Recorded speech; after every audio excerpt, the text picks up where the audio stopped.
to this class, and this will be for most.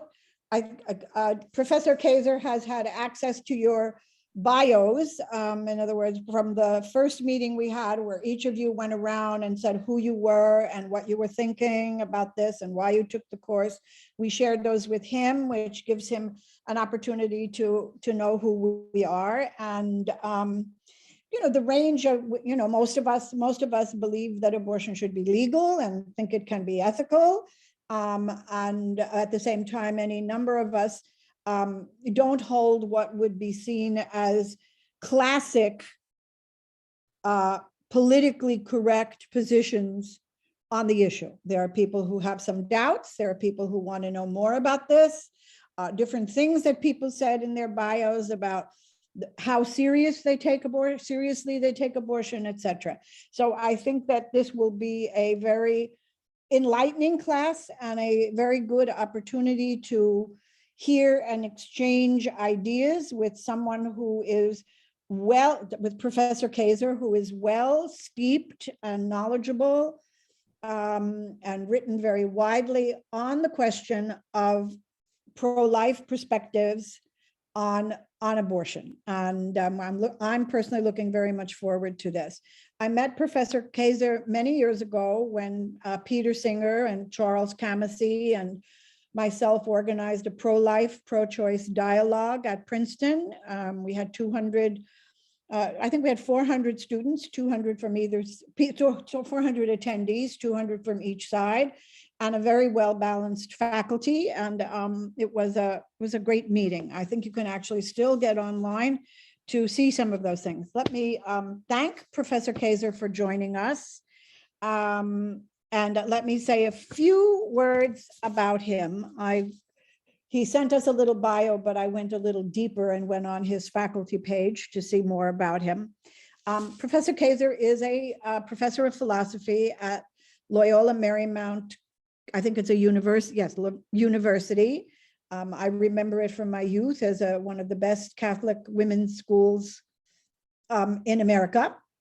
And the site of some very interesting phenomenon at the time when many changes were made in women's religious life.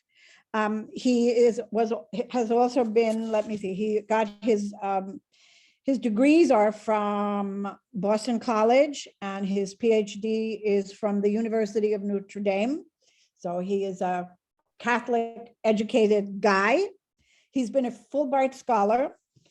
He's very, very well known in the academic arena and also within the Catholic community. He's, I believe, a member of the Pontifical Academy. Are you still a member of the Pontifical Academy of Life?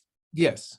Yes, he's a member of the Pontifical Academy of Life and holds many other positions within the Catholic community and within the larger community, working on issues related to reproduction and some other issues as well. He's written many, many books and many articles. I know that we all appreciated the writings that he sent to us. And he's a frequent lecturer and frequently heard here in the United States. I don't know much about outside of the United States, but he's one of those people who speaks on abortion in ways that are, from my perspective, civil, respectful, and intelligent.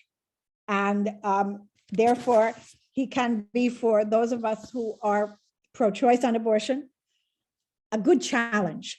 So I'm going to open it to Professor Kaiser, and he's going to make some initial remarks.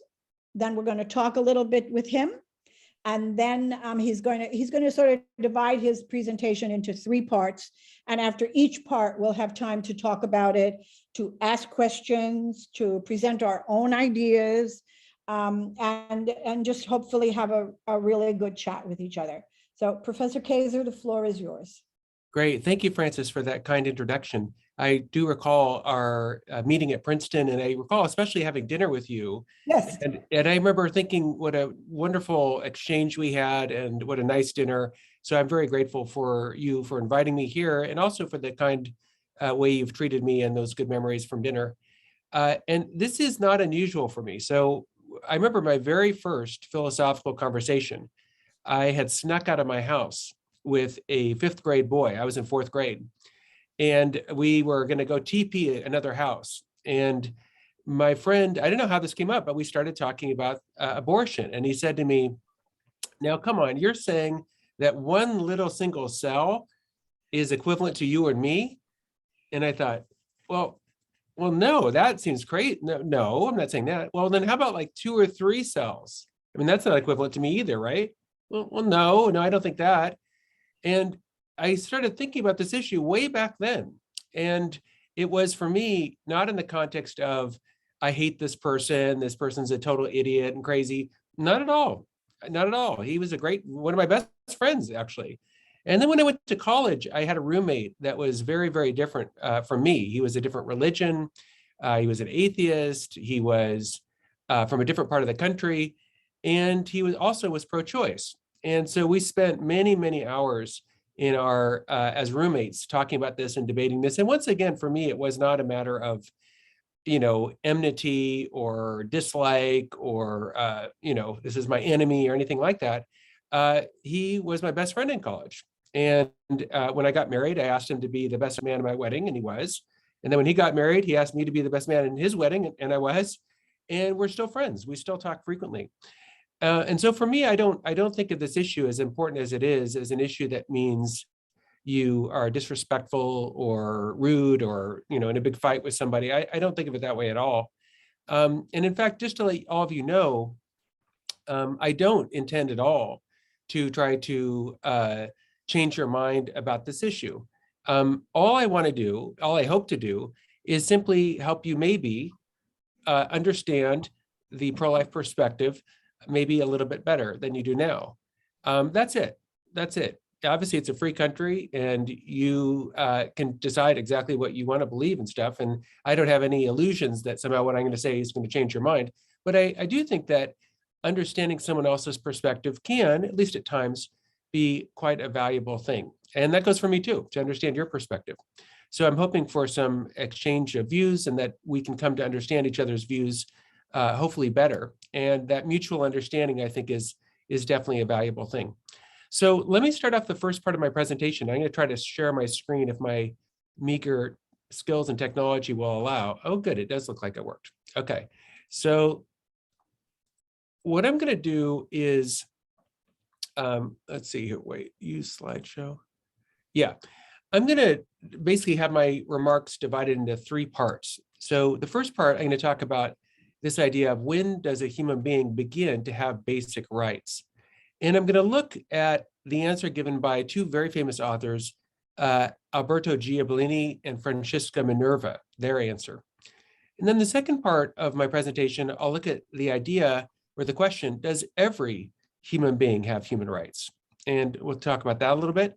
And then finally, in the last part, I hope to talk about this idea of, is abortion justified even if the fetus is a person? So that's kind of the basic division of what I hope to talk to you about. So let's start off with the first part. I have a kind of presupposition that I want to share with you. And obviously, you're free to accept this or reject this. But it's the idea of a distinction between act and agent.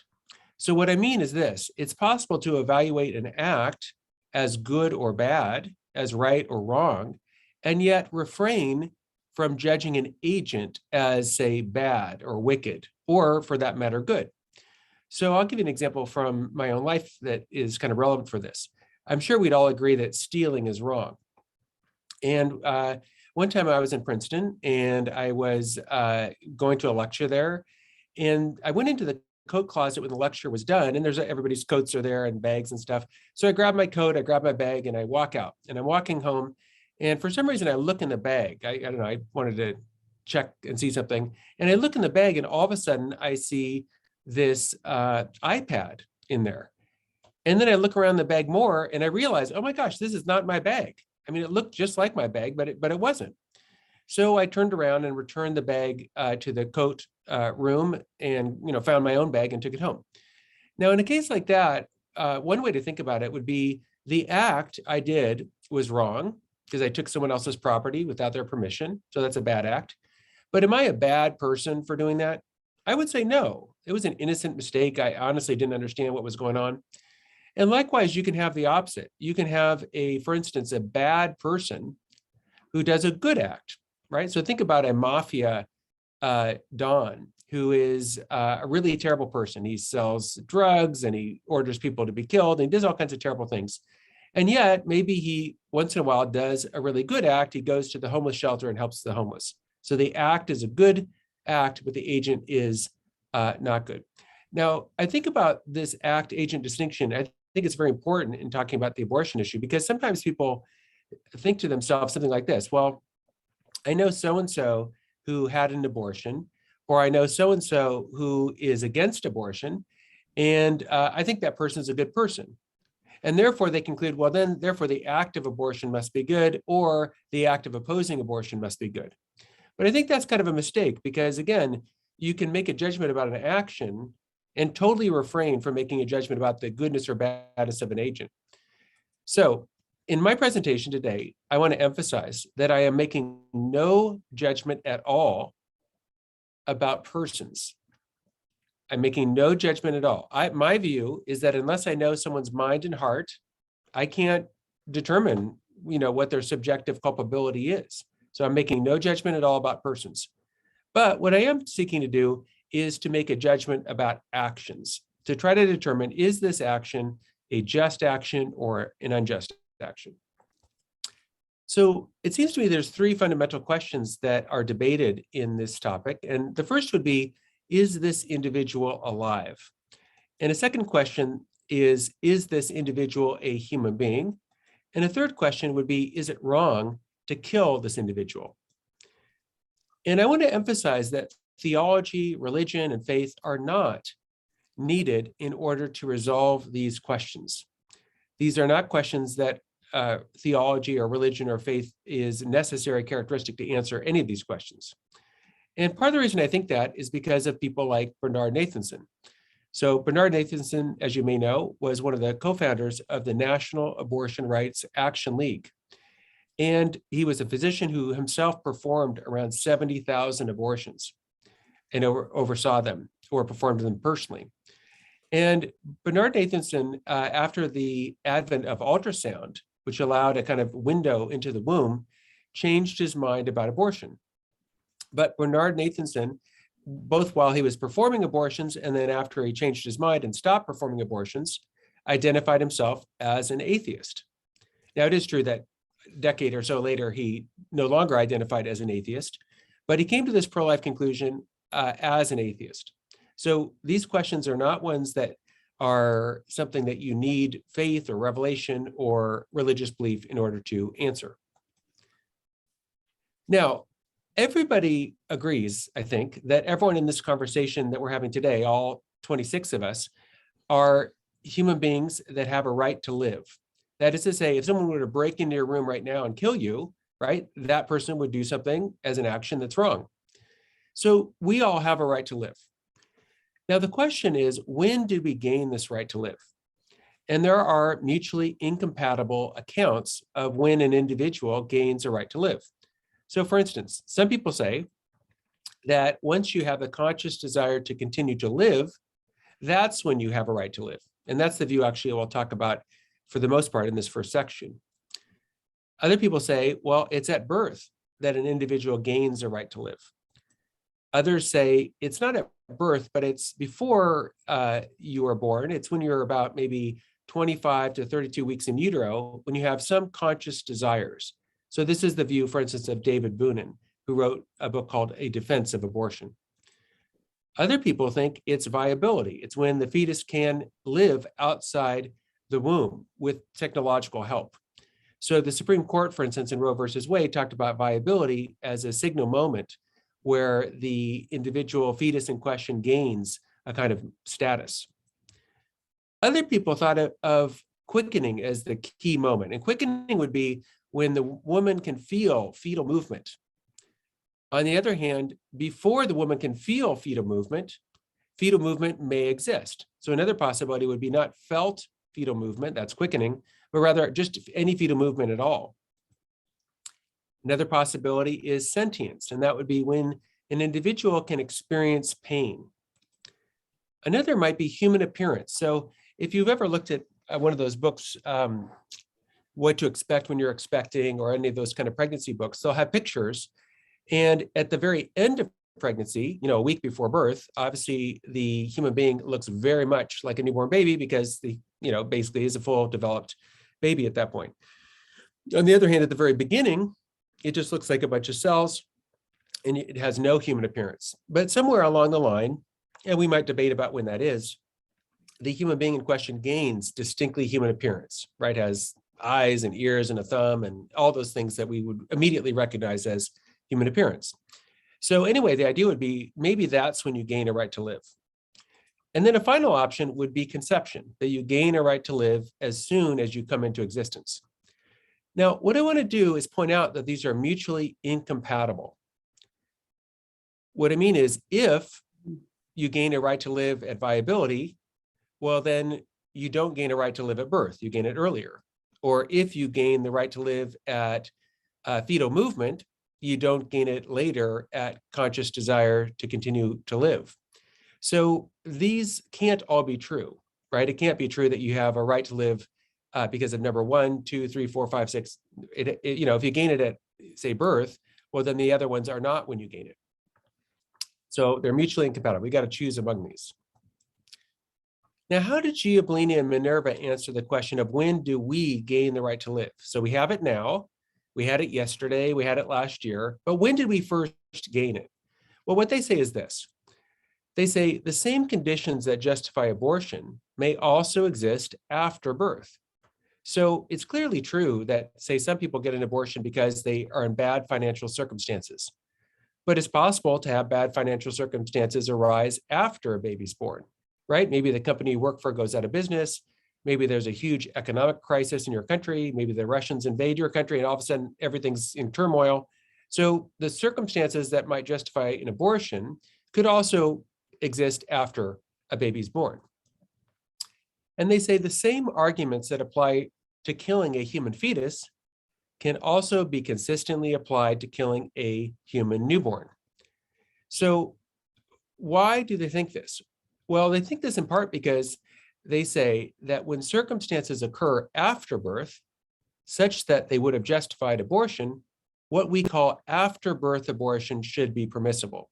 So for instance, let's say the circumstance is that the partner of the woman is a terrible guy. So when she's pregnant, she discovers her partner is a terrible guy.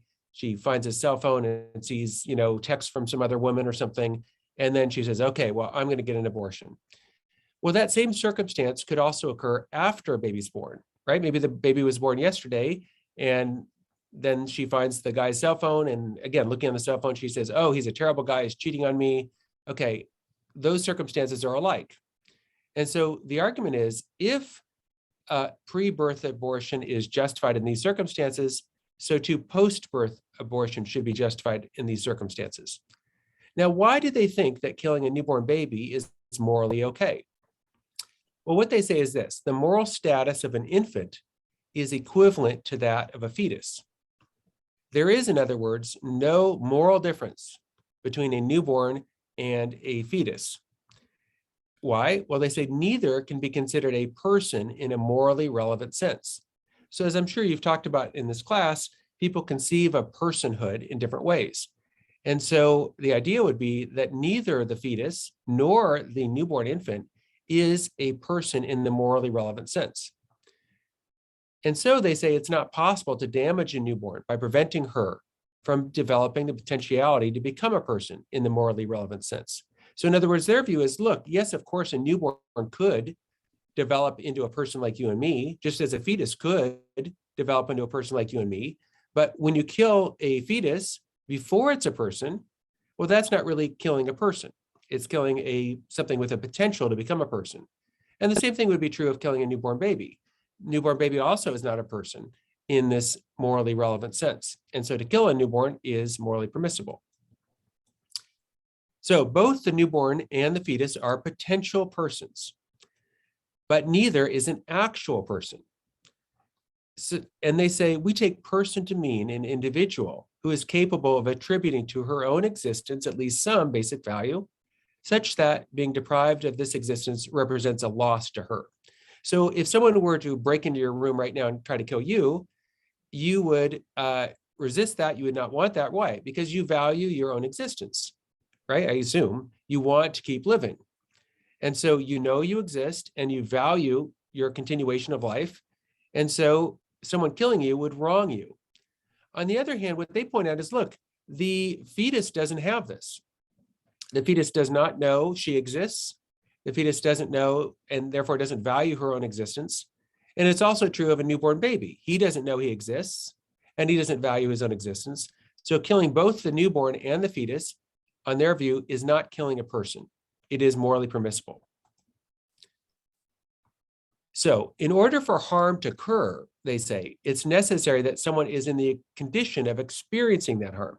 So if someone starts to stab you to death, you know you're being harmed. You experience that as a harm. But this is not true of killing a newborn or killing a fetus. And since killing a newborn baby doesn't harm the baby, it's not wrong on their view to kill a newborn. Newborns, after all, are very costly and burdensome. I have children myself, and I know from personal experience that having a baby is challenging, right? You got to wake up in the middle of the night, you got to change diapers, got to change clothes, babies throw up on you sometimes. There's all these things that newborns do that are very costly and burdensome and not very beneficial to you. So they say, since non-persons have no moral right to life, there are no reasons for banning after-birth abortions. Now, again, you personally may not want to have an after-birth abortion. You personally may say, well, that's not for me. But their point is that they're pro-choice, that each individual and couple should be able to decide for themselves in their own unique circumstances, whether in their own case, killing their newborn is something that would be beneficial to them. Now, maybe it's not for some couples, that's fine for them too, but maybe it is beneficial for them and maybe it is good for them. So they have a strong pro-choice position. Now, this is not unique to Giablini and Minerva's view.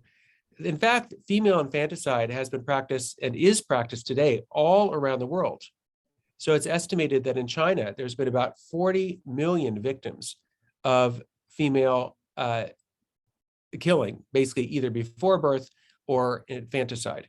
India, too, has about 39 million cases of sex selection abortion and female infanticide. And so this leads in the world to the lack of about 90 million women that would be here now, but were killed through either selective abortion or through female infanticide.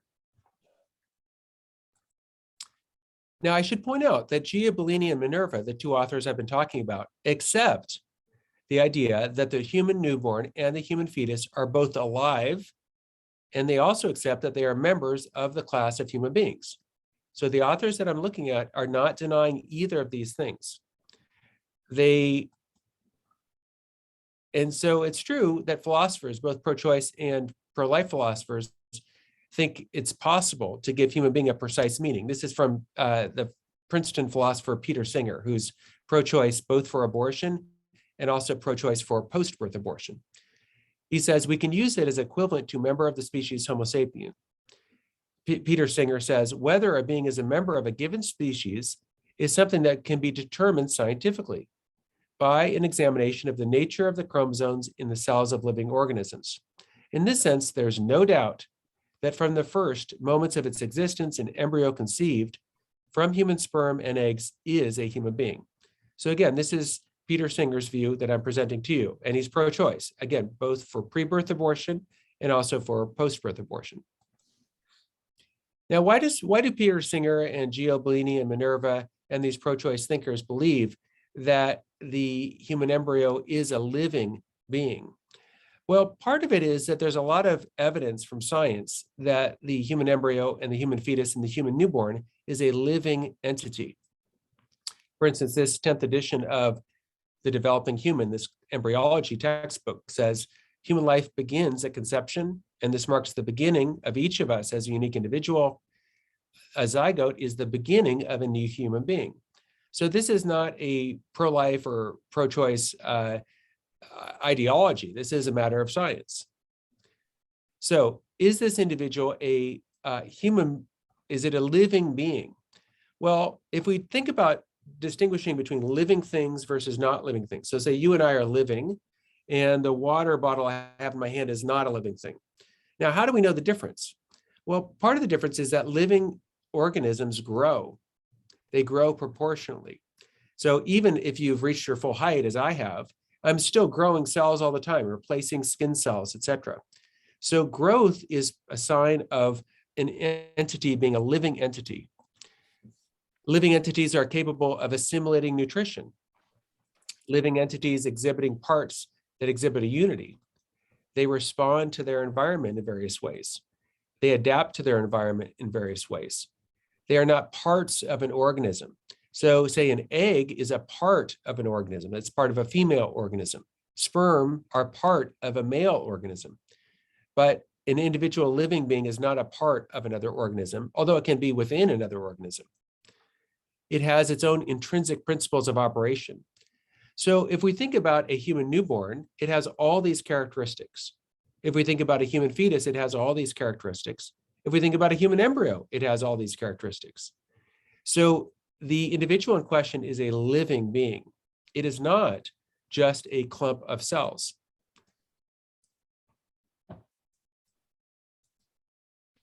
Here's a little bit more scientific evidence. It comes from the science section of the Telegraph. And there, the science editor has the headline, "Human embryos kept alive in lab for unprecedented 13 days, so scientists can watch." Now, if a human embryo can be kept alive, well, the human embryo has to be alive. It doesn't make any sense to keep something alive that's dead or to keep something alive that's not living. You only keep something alive that actually is alive. So science has shown us a lot of evidence, therefore, that the entity in question, the human embryo, the human fetus, is a living entity. Is this entity a human being? Well, again, I agree with Peter Singer and Giovanni and Minerva in holding that it is a living being. This entity has human parents. It has human blood, often of a different blood type than the parents. It has human tissue, differing from the parents. It has human DNA, differing from the parents. It's on the path of human development. It is a human embryo, after all. It's not a pig embryo, a dog embryo, or a cat embryo. So what other species could this entity be, given that it is human parents, blood, tissue, human DNA, et cetera? So all available scientific evidence confirms that the human newborn, the human fetus, the human embryo is a human being. Mhm. So Giovanni and Minerva reject the idea that viability is relevant for basic rights. Now, why do they think that? Well, one reason is conjoined twins. So in cases of conjoined twins, you have two human beings, both of whom have basic human rights, and yet one may depend on the other for continued existence. So this is indicative, therefore, that depending on someone else for continued existence is not something that bars you from having basic human rights. This also varies according to technology. As you may know, scientists now are working on artificial uteruses. And I've written about this, and the scientists are working on them in the United States, in Japan, in Norway, if I'm not mistaken. And if these scientists are successful, the line of viability will not be 30 weeks as it was in the 70s, and it won't be, say, 23 or 4 weeks as it is today. It will be immediately. The human embryo will be viable from the very beginning. And so if you really thought that viability is what gave you your basic rights, then you have to accept the possibility that tomorrow, the line of viability and the line for basic rights could begin at conception. Because tomorrow, for all we know, scientists will announce we've discovered and perfected the use of artificial wombs that allow us to nurture a human being from conception all the way through what would have been gestation, all the way through 9 months, and we can take them out of the artificial womb at their quote unquote birth.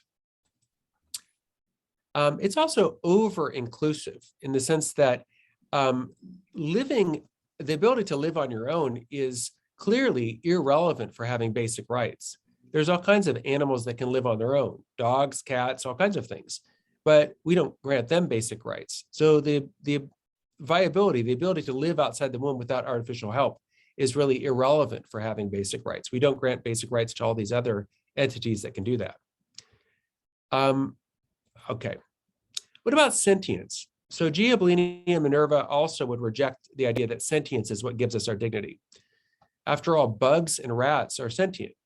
If a rat gets stuck in a trap, it's going to squeal and exhibit obvious signs of pain. But I don't think many people consider killing a rat to be the same thing as killing a person. Likewise, sentience is irrelevant for our basic dignity because we lose our sentience, for instance, when we go in surgery. And yet our dignity doesn't dip or go away when we're not sentient for that time when we're in surgery. And it is something that comes and goes. So our ability to be sentient is not something we always have. Again, when we're in surgery, we lose it and we gain it, but it would be absurd to think that we gain basic rights and then we lose them, and we gain them again after surgery, and then we lose them again if we go back in surgery. And you may not know this, but in fact, there are people who have something called chronic insensitivity to pain syndrome. And these people experience literally no pain in terms of their bodily sensations. So they could put their hand in a fire and grab a burning hot, coal or burning hot log, and it doesn't hurt them any more than you getting a haircut hurts you, right? They just have no, ability to experience pain. And yet, everyone would agree that they're persons with basic rights. Moreover, experiencing pain is something that is not shared equally by all human beings.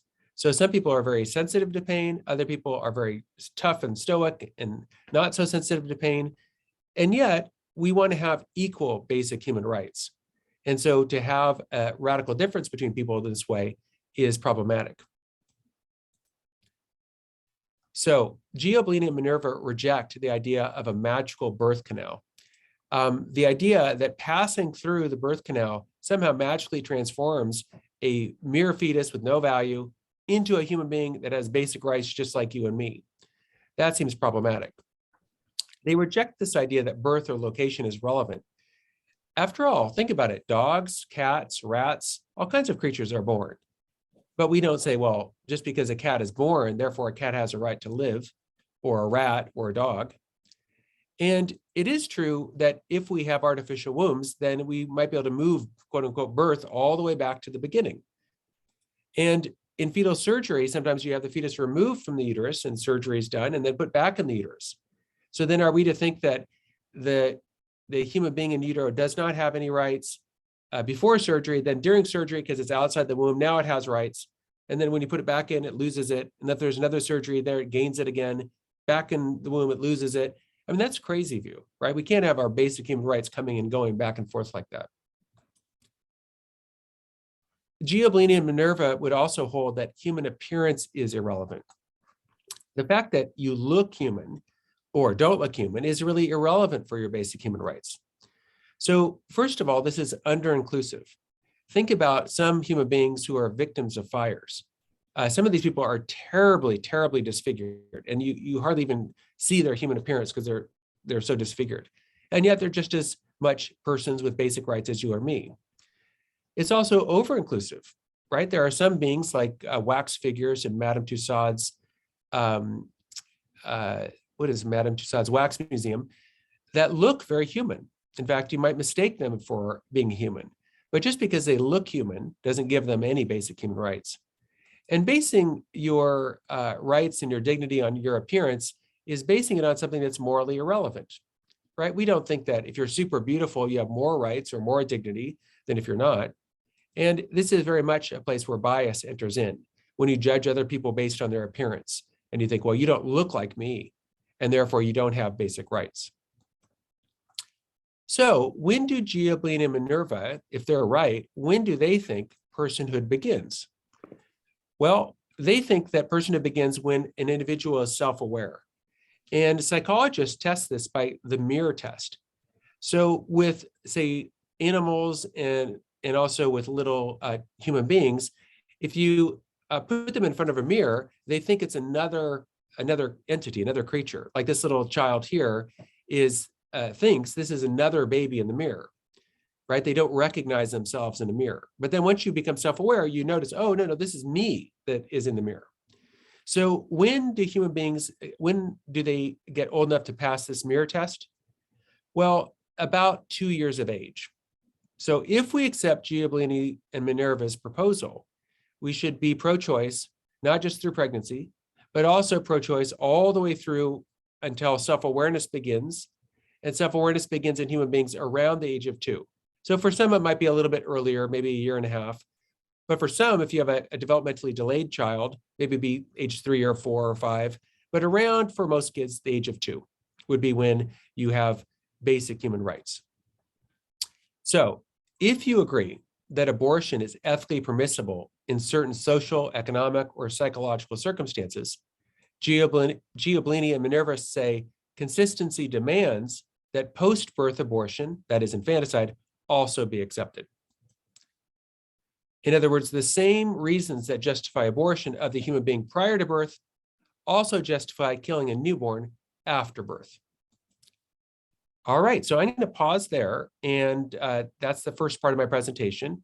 And what I'd like to do now is just talk about that first kind of part of the presentation, and maybe you have some questions or comments. I was trying not so much to summarize my own view, but to present the view of Giablini and Minerva, very, very famous article that maybe you have read, but I think it's a very famous and interesting article. So I wanted to present that to you. But now let's have some time for questions and discussion.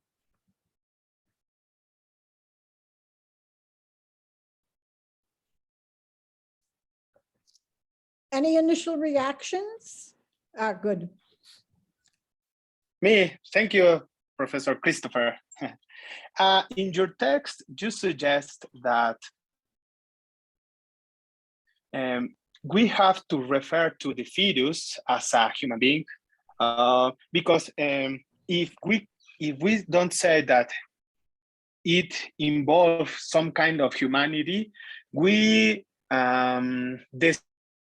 dehumanizing to the fetus. So nowadays, with all the information and all the data in scientific investigation, or what is the right way to refer to the fetus as a product, for example, or a human being? What is nowadays your conclusion about the name that we have to use to refer to the product? Or I don't know how can I say.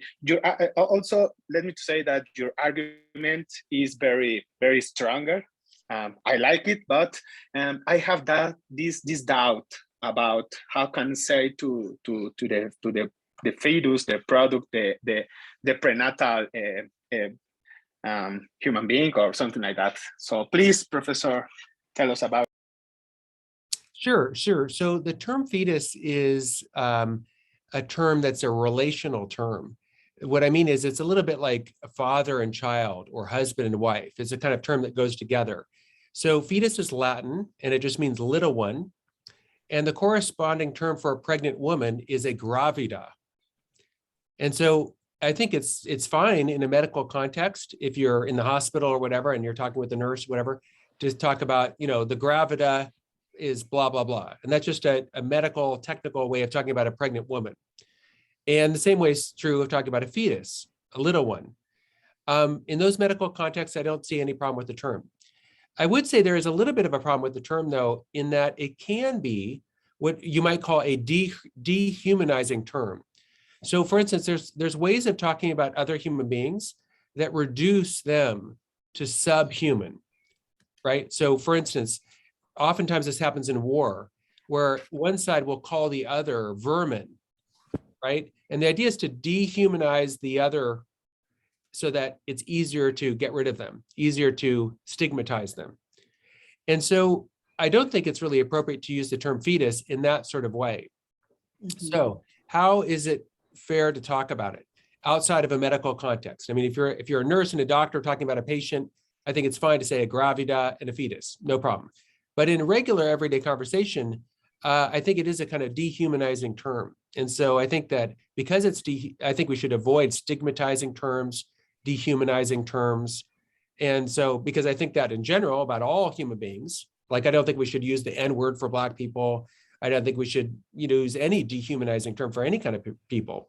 And so I think that also applies to human beings prior to birth.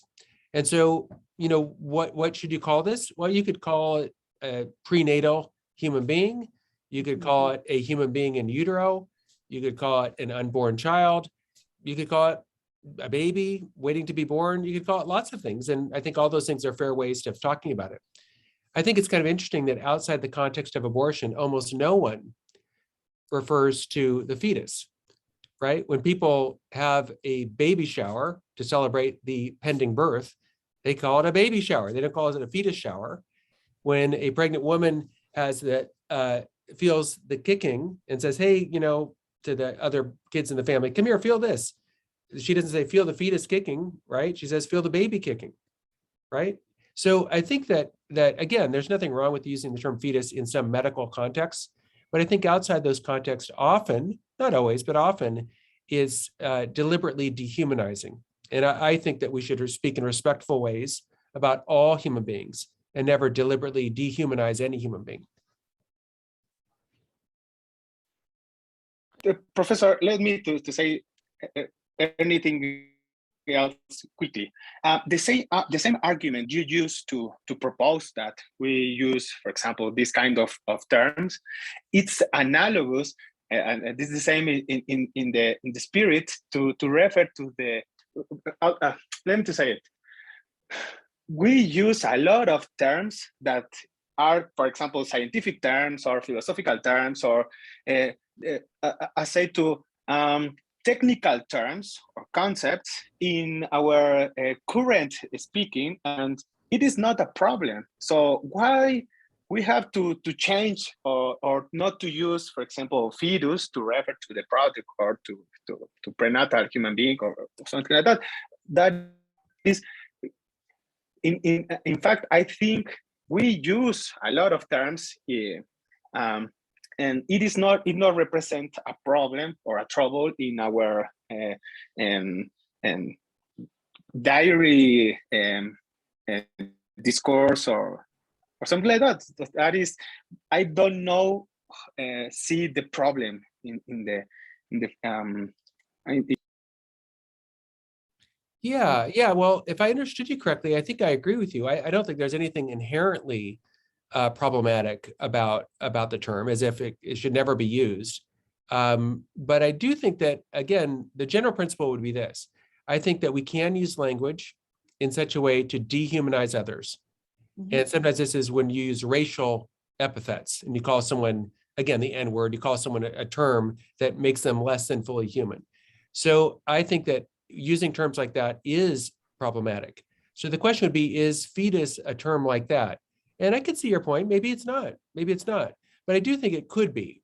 And I think that because I want to be inclusive, I shy away from using terms that could be understood in that kind of way. But I think you're right. Maybe it's not always. Yeah, fair enough.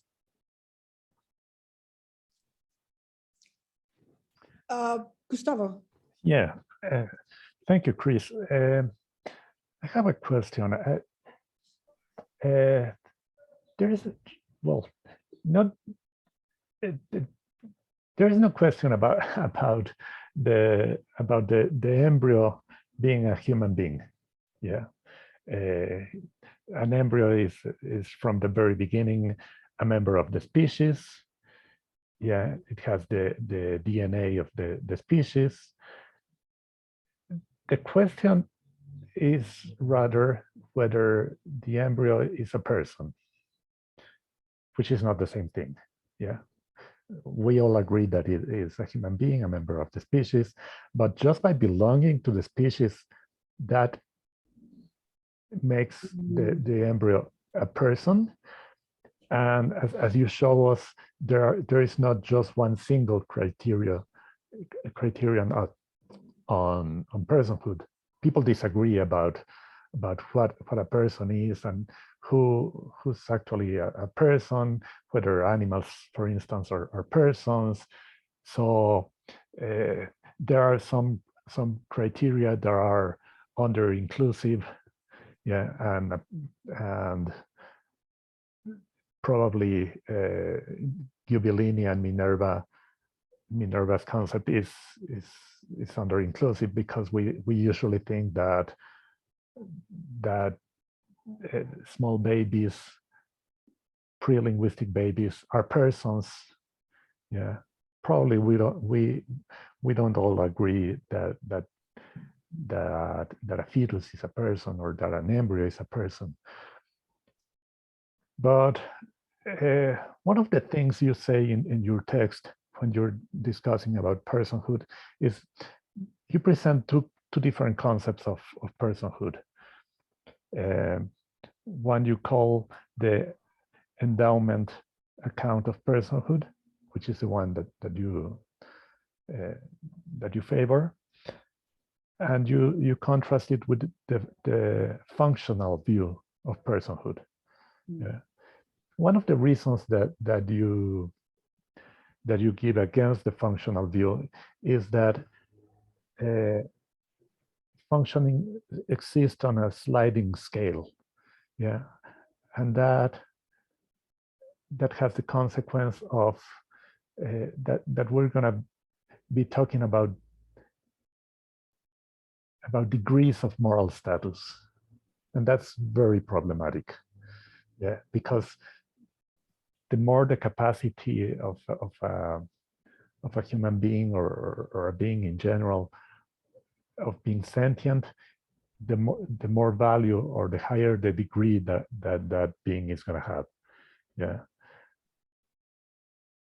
But I think not everybody who's in favor of what you call the functional account would agree with talking about degrees of moral status. And I'm thinking, for instance, about Peter Singer.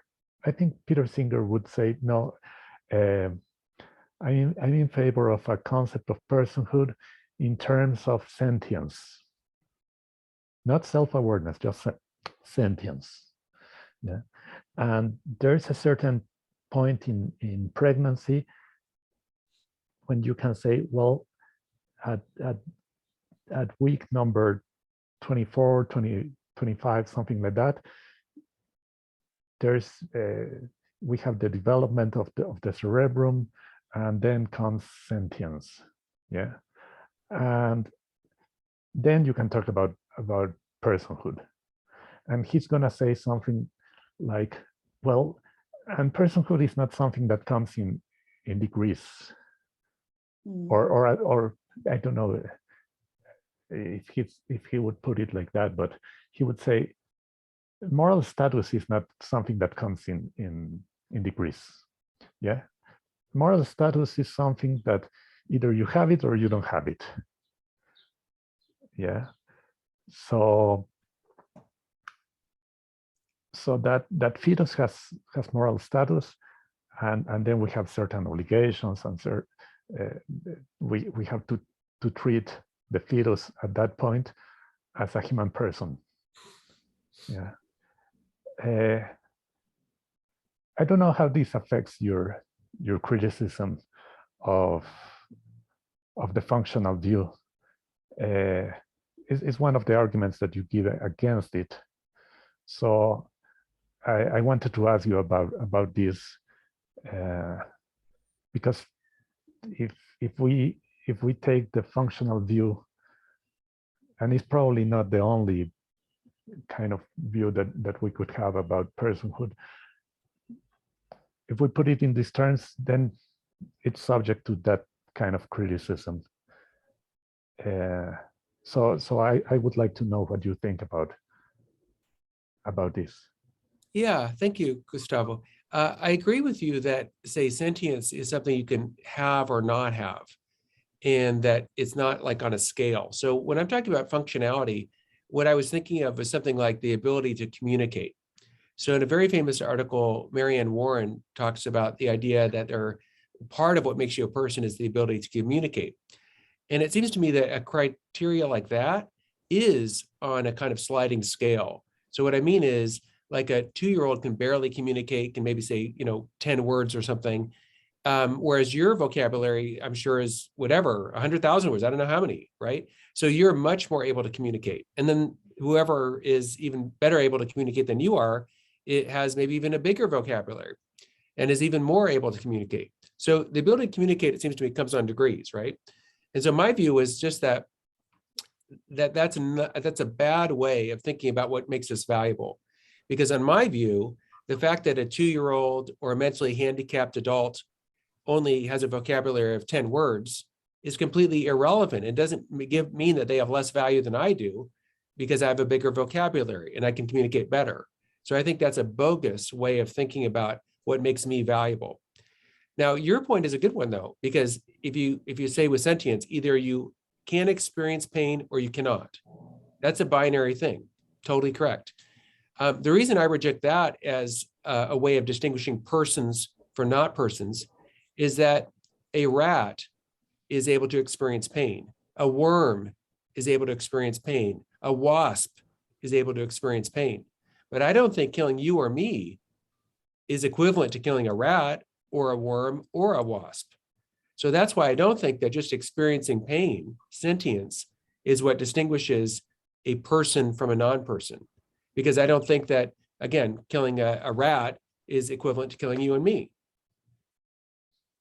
Okay, so do you think that these people who are in favor of the sentience account of personhood would have to add something else, like, okay, it's not only that it's a sentient being, but it has rationality or it has some other abilities, and then they would have to talk in terms of degrees of moral status, something like that? Yeah, so you could add in to the sentience account something like John Locke's account of personhood.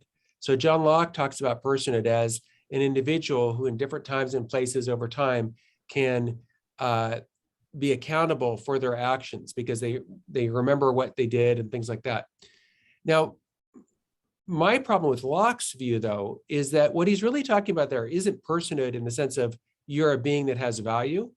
It's personhood in another sense. It's personhood in the sense of you can be held morally or legally accountable. So in other words, only if you are sane and only if you're, above the age of 7 or 8 or so, are you at the age of reason. And what that means is only then can we really hold someone accountable for their actions. Whereas if a little tiny child, a 1-year-old, 2-year-old, kills somebody, it's too bad for that person, but they're not held accountable for murder, right? Because we say, well, look, yes, they, did it. They got the gun and pulled the trigger, but they're obviously so young that they're unable to relate to themselves over time and have memories of what they did. And so that they're not a person in this Lockean sense. But that's a totally different question. Who should be held legally accountable or morally accountable for their actions? That's a totally different question than who has basic moral status.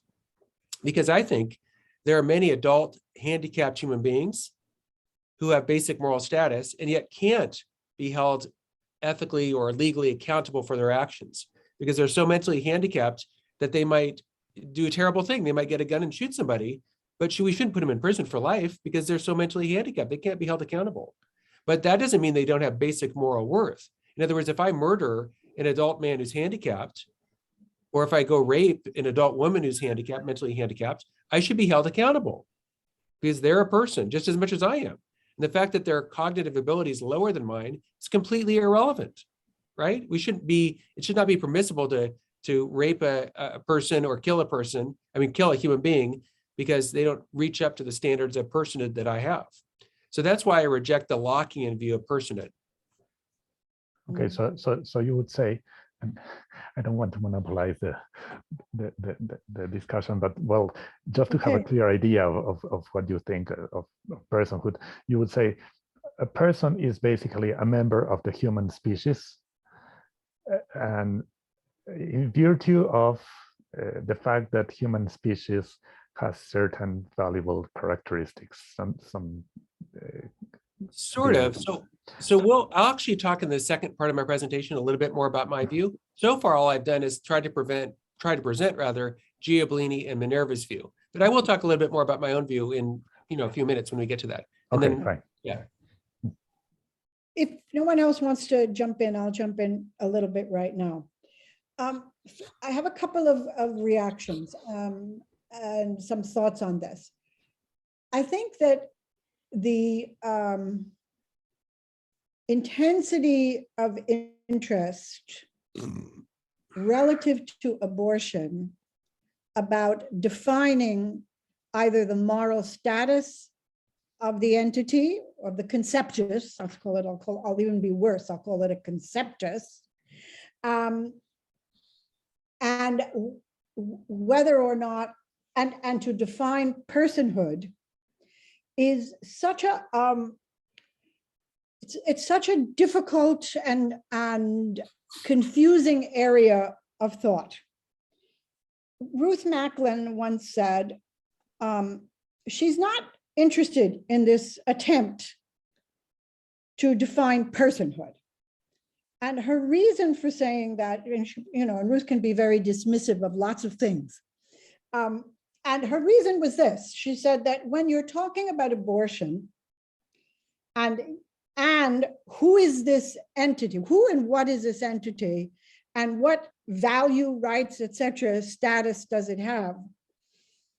What most often happens is that people already know what they want to do to it or not to do to it, and that the way in which they then shape the discussion about what it is, who it is, etc., is based on this a priori, other reasons for either allowing it to be killed or not allowing it to be killed. And, if we were thinking more broadly around reproductive health, what else is owed to it besides this very primitive, in a way, discussion about can you kill it or can you not kill it? Can you terminate its life or can you not terminate its life? Because there's a lot more going on with the conceptus, with the entity, with the baby, developing baby, than simply whether it's going to be allowed, left alone inside the woman or not left alone inside the woman. What do we owe to it in all its complexity? What quality of care is it entitled to? What duties or obligations does a woman who continues a pregnancy have to that entity which is going to come into the world? But abortion and the fixation over terminology, I find terribly problematic, and seeing the way it gets used in common discourse, from is it human? Is it a human being? Is it living? And that the terms are used so loosely that it's really quite difficult, at least it's quite difficult for me to deal with it. The second part of what I wanted to say is this. Is it, and this is a question to you, but maybe this will come up in your next thing. Is this the only factor? Is the status of the developing human in utero the only factor that is important, or of a significant enough value that it needs to be weighed in conjunction with the status question, that we need to consider? Can we stop in your presentation now, for example, and come to a conclusion based on where each of us might stand, because we're not going to come to even among those of us here, we're not going to come to a uniform idea about this or a uniform rule. Is that where we stop? Is anything else of as much importance as this topic? And then the third thing is just sort of a quick remark, and that is that Minerva Angiolini is the far reaches of discourse on the question of what you can do to fetuses or developing human beings and infants. And I think I'm trying to decide whether I think it's a honest shot. I'll be straightforward, honest shot to use that as a central argument around this. because it is so far out on the spectrum, it has that certain logic that philosophers have. You know, it's like you just carry it that you do it that's what you do in philosophy, or that's one of the things philosophers do. They get an example that goes to the farthest reaches of it, whether the example holds up beyond thought exercise. So I've said quite a bit, but I'm going to turn it back to you and see what you think. Thanks, Frances. You did say quite a bit, and I just was thinking to myself, I'm not very smart. I should have had a piece of paper and wrote down the 3 points. Because by the time you got to the third point, it's like, oh God, what's the first point? So I'm afraid I might have to backtrack and put it together. So let me try to start with the last point first, because that's the one that's fresh in my mind. I wish that this were only a theoretical exercise of philosophers. But unfortunately, there are actually about 90 million, apparently, cases of this around the world, as the figures I showed earlier. Infanticide happens very regularly in China, in India. Unfortunately, it happens also in the United States, much less than in China and India. But this is not a theoretical thing that, someone somewhere might kill an infant. Unfortunately, this is, something that happens a lot. So these philosophers are thinking through, a real life issue. And so I do think that, again, from my perspective, it's very unfortunate. It's not only theoretical, just some armchair philosophy or something. Unfortunately, this is actually happening a lot. To the second point of your idea, well, can we stop now? Well, no, I don't think we can, because on my view, it doesn't settle the issue of abortion, whether the human fetus or the human newborn or the human embryo has basic rights. In other words, there's all kinds of philosophers who say, yes, the human embryo, the human fetus, the human newborn has basic rights, but it's okay to kill it in this or that situation.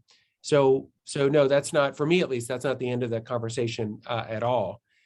And then if I remember correctly, the first point about kind of getting caught up in terminology and things like that, I think I agree with you that kind of getting caught up in personhood can be not very helpful for moving the conversation forward. And I think actually, in terms of making a basic case about abortion, I don't think you need to use the term personhood at all. But I do think that you need to talk about the status or the, what would you say, the moral worth or lack of worth of the individual who gets killed. Because if you're going to talk about killing, it seems to me like vital to say, okay, are you killing a plant, right? Are you killing a worm? Are you killing a rat? Are you killing a individual like you and me? I mean, again, we can talk about why I think this is true, but I basically think there's an enormous difference between, say, pulling up weeds in the garden and throwing them away on the one hand versus killing an entity like you and me on the other hand. Like, I just think those are really different. And we can talk about why I think that, but in my mind, at least, those are not equivalent. So if we're going to talk about the ethics of killing, it seems to me one of the questions to ask, not the only one, but one is, well, what is it that you're killing, right? And if you're pulling up weeds, from my perspective, that's fine. I don't have any issue with people pulling up weeds all day long. On the other hand, if you're talking about killing someone like you and me, well, that's a very different matter for me. So who it is you're killing or what it is you're killing, I think is a very relevant ethical question. But it doesn't need to be cashed out in terms of personhood, or that's not necessary to talk in those terms. It just, the debate. Is it the only relevant question? No. I don't think.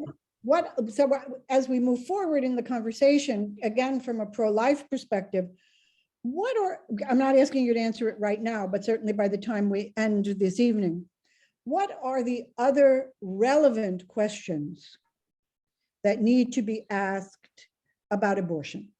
Yeah, I think. Aside from the question of the status of the fetus. Right. For some people, the status of the fetus comes out to be either the only relevant question or obviously the most important relevant question that takes precedence over any other important moral or ethical factor.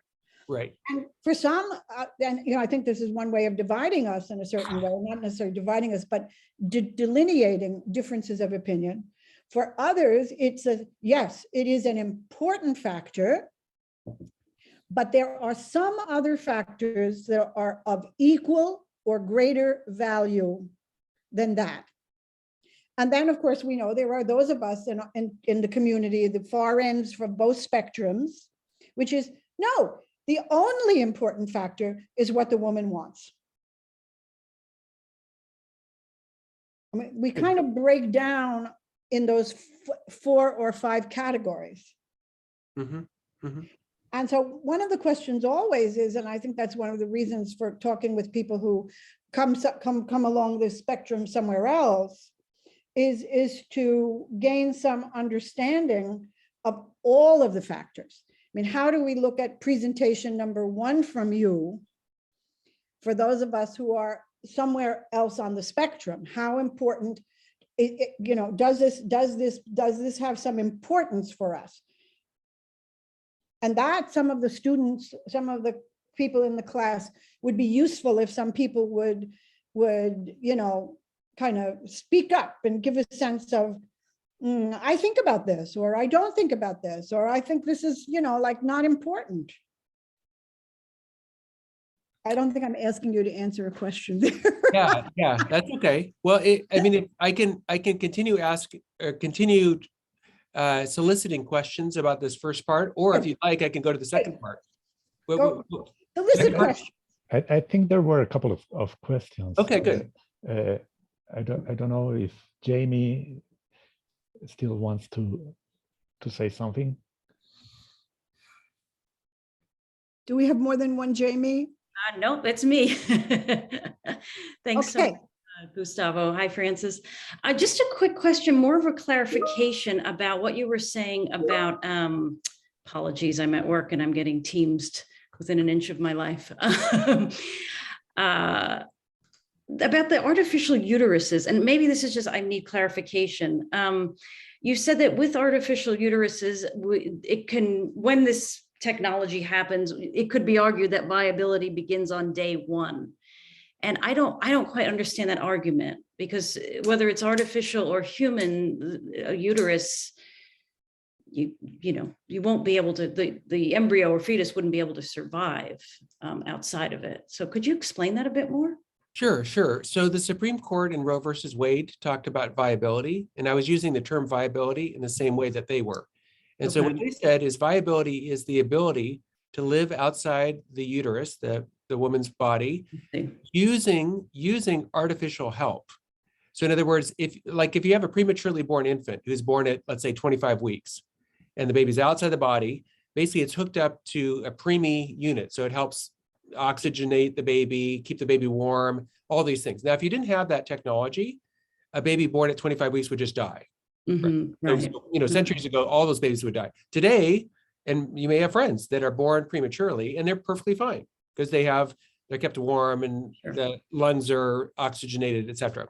So that technology could theoretically advance. Mm-hmm, I see. And so if that technology advanced, the line of viability might not be as it is today, 22 weeks, 23 weeks, whatever it is. It could be 15 weeks, it could be 10 weeks, and they're trying to get it to 0 weeks. In other words, they're trying to get it so that you could conceive, you could use IVF, in vitro fertilization, you get the embryo and you put it in the artificial womb, and then, it gestates there, as it were, and then 9 months later, the couple goes and, picks it up. Wow. So I don't know if that's going to happen, but I mean, science does progress. And so at least theoretically, it could happen, and it could happen tomorrow. I know there's teams of scientists working on this in very different parts of the world. And again, for all I know, they could discover tomorrow the key that unlocks viability all the way to the beginning. So that's what I meant by viability. I was using it the same way that the Supreme Court did. Gotcha. Great. I don't look forward to that day, Christopher, that this technology becomes usable. This sounds like a nightmare. Thanks so much. Appreciate the clarification. Okay, we've got Maria Antonietta and Fernando. Fernando. First of all, Professor Christopher, thank you very much for being here. I'm sure that I mean, sometimes we don't have enough of this type of information, and it is challenging, I'm sure, maybe more for us than for you, and I deeply appreciate you being here, so thank you. My question is related with viability, and I also was like a little bit, well, you're talking about like kind of in the future, like, and maybe, well, if that happens in the future, well, we will have that discussion in the future, but I think that this idea of like it's this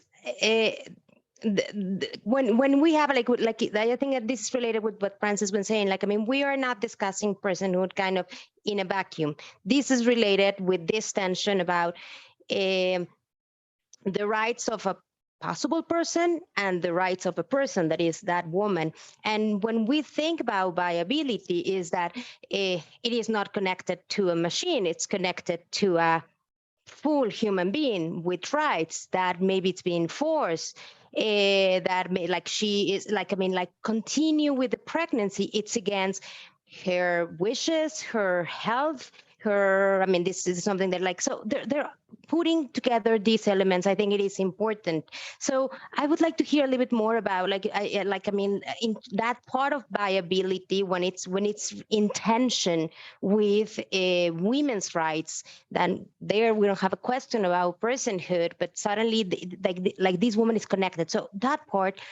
And the other part, and I don't know if it's relevant, but like I don't know, it keep like I worked a lot in one part of my life on human rights mechanisms and that, and you keep using the concept, like, I mean, of human, like, does this person have human rights? And human rights are a set of I mean, it's not just like, oh, like, I think that sometimes we use human rights just like, oh, like the human rights of the dogs, or like, I don't know, like, but like there is a set of documents, there is like mechanisms, formal, that talks about human rights. And there is, from my understanding and my work, no question in terms of like, oh, I mean, human beings, the moment that they are born, they have human rights. There is no question, there is no philosophical question about personhood. So kind of like including, using the concept of human rights, I think in this philosophical analysis, it is problematic. Like, from my perspective, it is problematic, but I don't know if it's a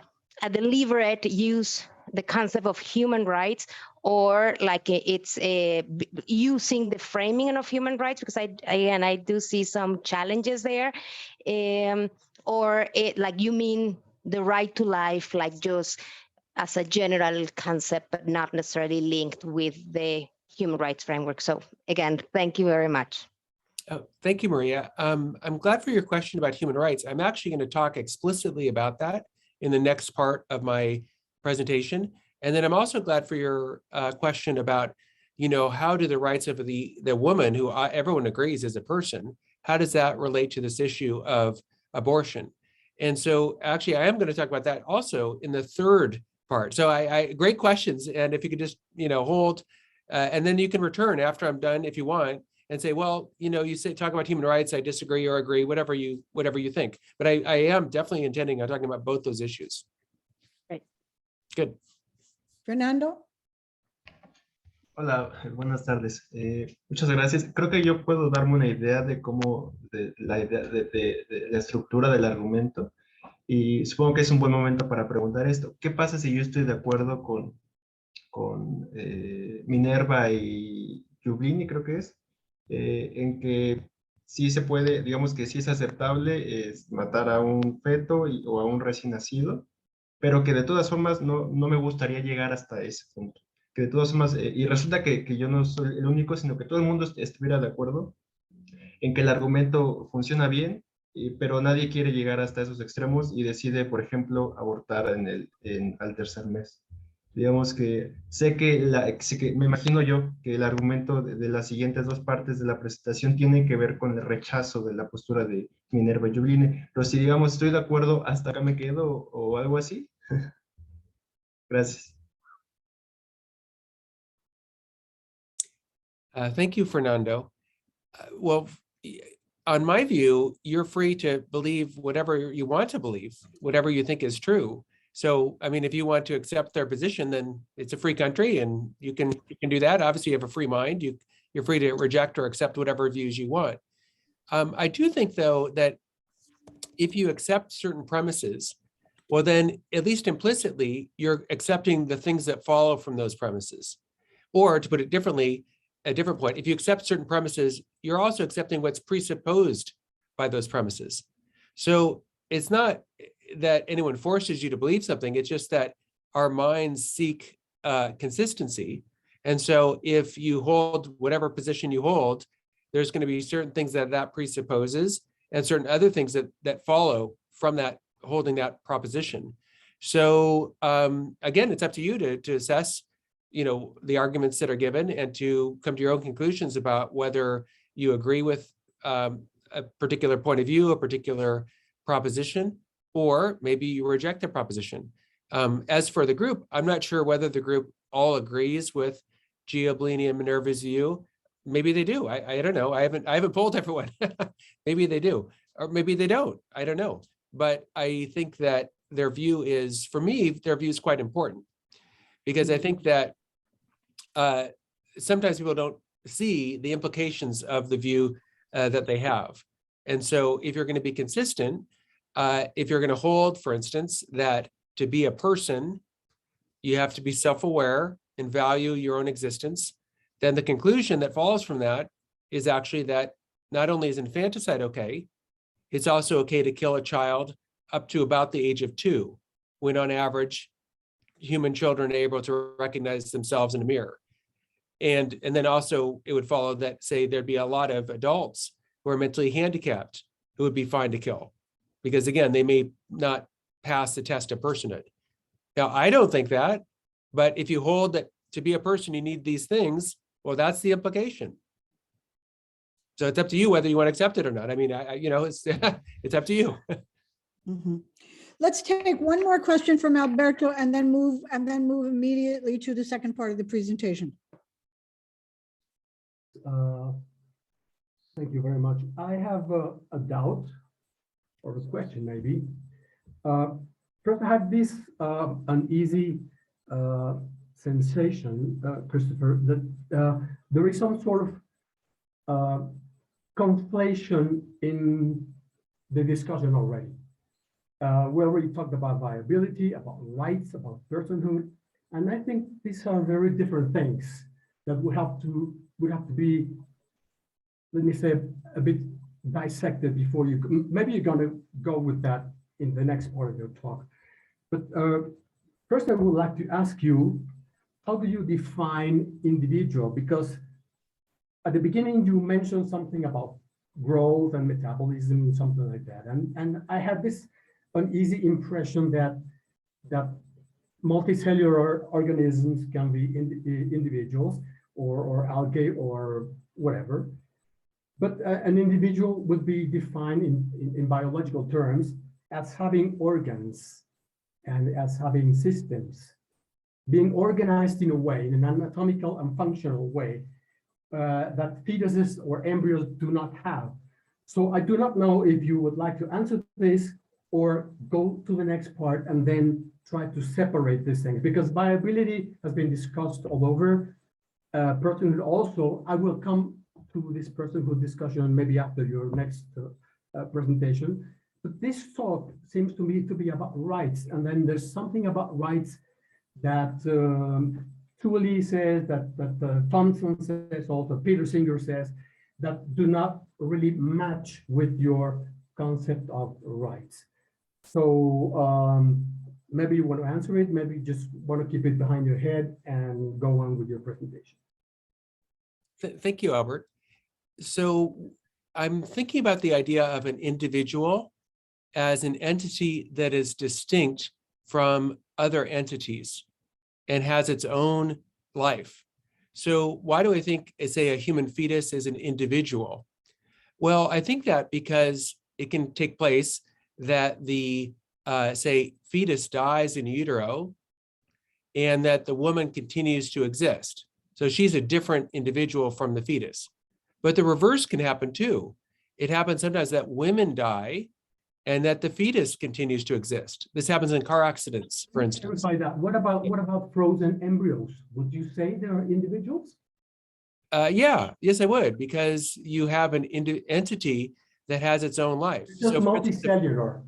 They're fertilized, they're either used or not used for a given woman, and then they kept frozen. Would you say they are individuals in the same sense that fetuses are individuals? yes, yes. In other words, the fact that it's frozen doesn't make an entity no longer a living individual. I mean, think about, this is a science fiction example, but in Star Wars, Han Solo is frozen in carbonite for however many years. Well, he didn't cease to be an individual, right? To be an individual entity distinct from other individual entities means that you have your own life and you have your own organizational, functional reality. And we know from science that there can be single-celled entities, living things that are just one cell. This is not controversial. So the fact that it's just one cell, but in the case of the fetus, you don't have just one cell, you have billions and billions of cells. But all that is irrelevant to whether this is an individual distinct from other individuals.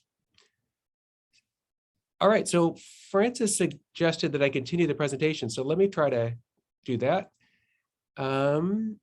Let's see, we talked about that. Now, where are we? We are, talked about that. All right, we were here. Right. So let me try to start up again from here.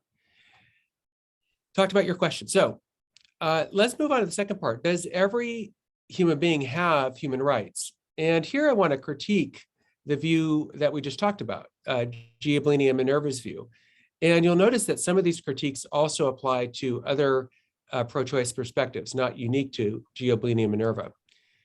The first is this: why is killing someone wrong? So Giablini and Minerva say it's wrong to kill someone because they desire to live. And I don't think that's true. Think about someone who's suicidal. So say like this man in the picture who's about to jump off a building. This person in the picture doesn't desire to live, right? That's why they're about to jump off a building. But I would say that the fact that they don't desire to live is irrelevant for them being a person. In fact, that if someone's suicidal, we should try to rescue them and save them from suicide rather than be indifferent to that because they're not a person. So I don't think they have the correct account of why killing someone is wrong. They also falsely assume that harm is only possible if someone experiences it as a harm. I think that's clearly false. I think it's very clearly the case that you can harm someone and they don't experience it as a harm. So here's an example. If a nuclear explosion were to go off in your own city right now, you might be immediately vaporized. And so you would die immediately. And in that case, you would not experience your death as a harm. It would be instantaneous. You'd go from being alive and experiencing things to being completely dead instantaneously. So you wouldn't undergo or experience a harm. And this is true also in some forms of killing. So if someone is killed, for instance, when they're sleeping, say someone is sleeping and then someone comes up and blows their head off with a gun, well, they instantly die. So they don't experience it as a harm, and yet it's obvious that they are harmed. They also falsely assume that no one's been wronged if no one has been harmed. And that's also false. So think about the fact that both President Bush and President Obama were the objects of assassination attempts. Now, they weren't actually harmed because the attempts were foiled, but you do wrong someone when you try to kill them, even if your attempt is unsuccessful. So that, it seems to me, is a false principle. They also assume, I think falsely, that biology is unrelated to morality. Think about things that most people think are wrong, say cannibalism, eating human flesh. Well, that's wrong precisely because biology is related to morality. Or think about, say, having sex with animals. That again is wrong because biology is related to morality. Giablini and Minerva also falsely assume what's called body-self dualism. They assume that the real me emerges only after I can think and I'm aware of myself and I value my own existence. But in cases of schizophrenia, you can have 2, 3, or 4, or even 10 different alternate personalities, each of which has its own beliefs, desires, etc.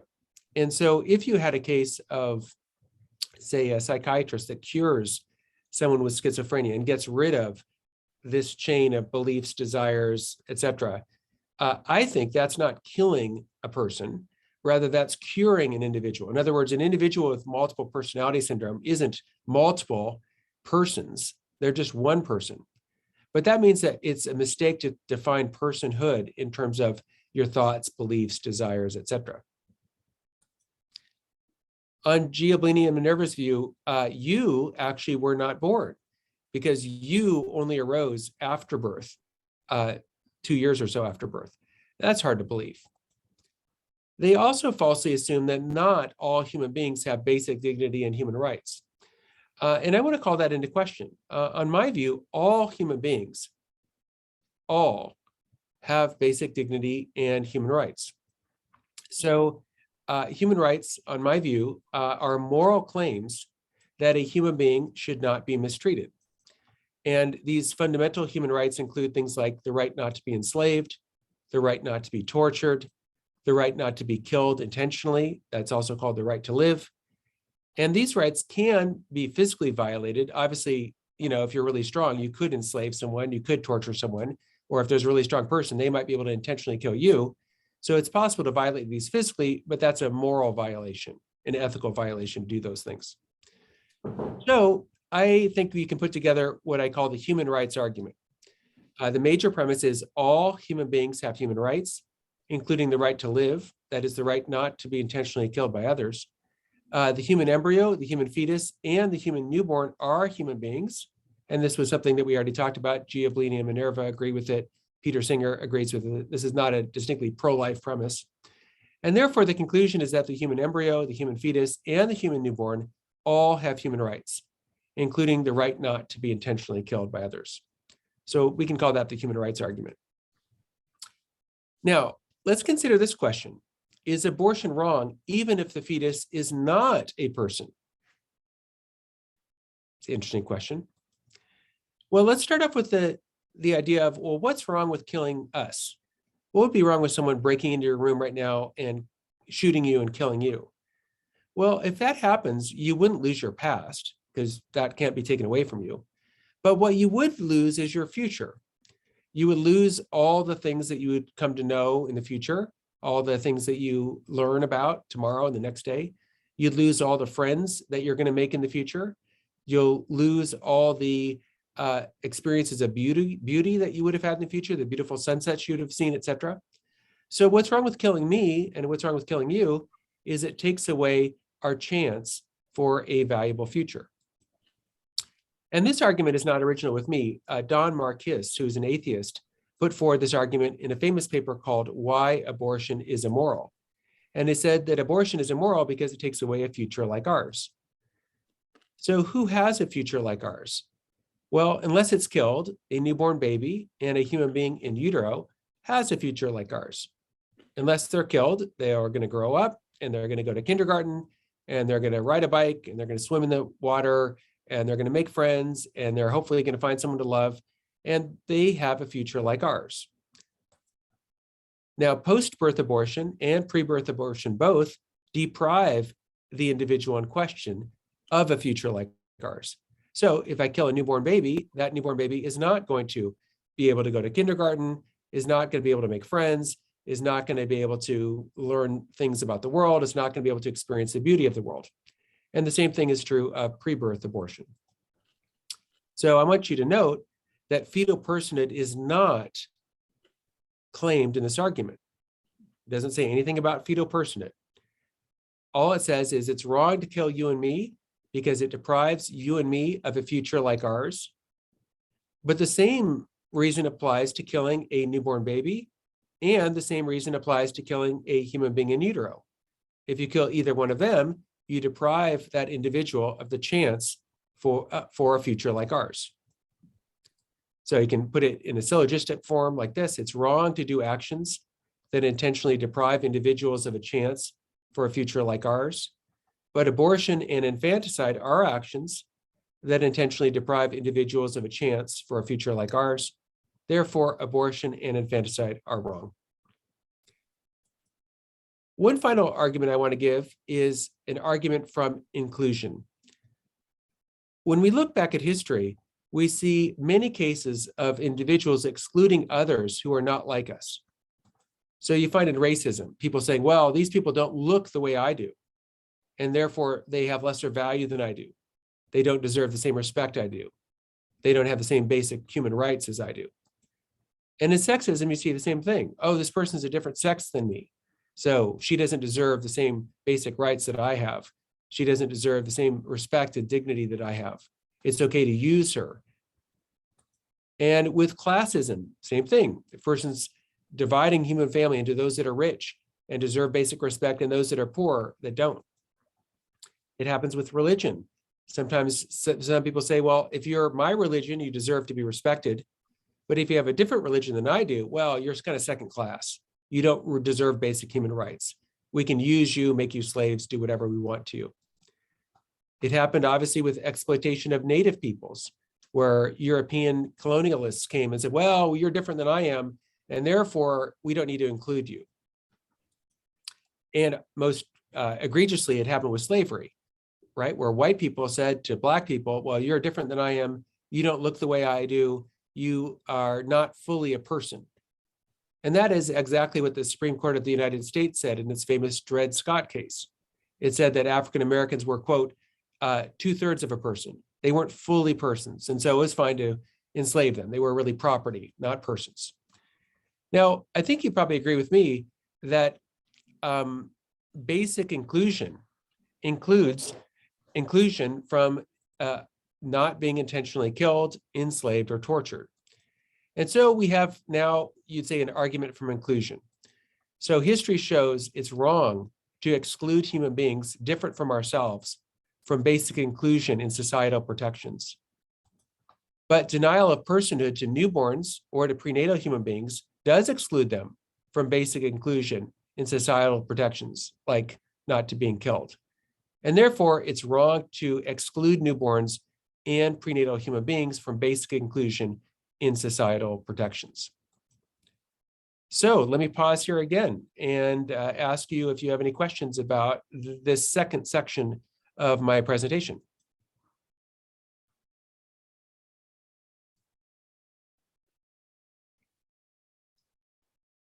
Fernando?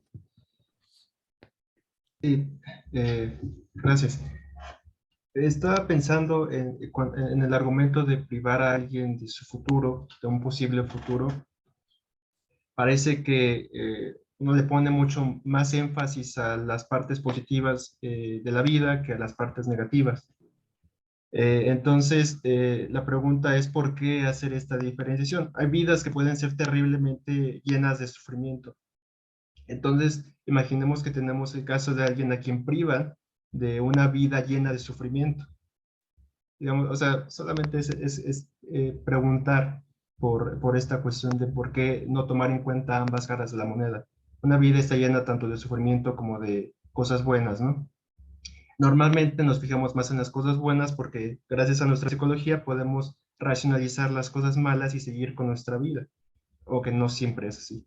Entonces, quiero saber si esto puede tener qué importancia tendría para el argumento de la privación del futuro. Muchas gracias.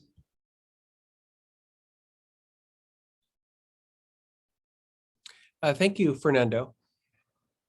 I think you're totally right that our futures are not always positive and good. So if I think of my own situation, my life right now is pretty good, but do I know what my life holds in the future, like 10 years from now? No. I might have a completely miserable life. I might be homeless. I might be a male prostitute. You know, the only way I can make money is doing that. I could have the worst life you can imagine. True, that's true. Now, I don't know that. But even if I did have the worst life that I can imagine, they've actually done surveys of child prostitutes. And I don't know about you, but I think that's like one of the worst lives I can imagine. But almost all of them are glad to be alive.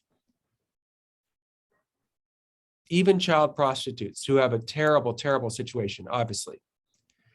And so the argument I made wasn't that we know that everyone's life is going to be great, but it was rather that there's a wrong done to me or to you to deprive us of the chance for a valuable future. Chance. Because I don't know what my future holds, but I have a chance for a valuable future. And so I hope to change my life and make it better.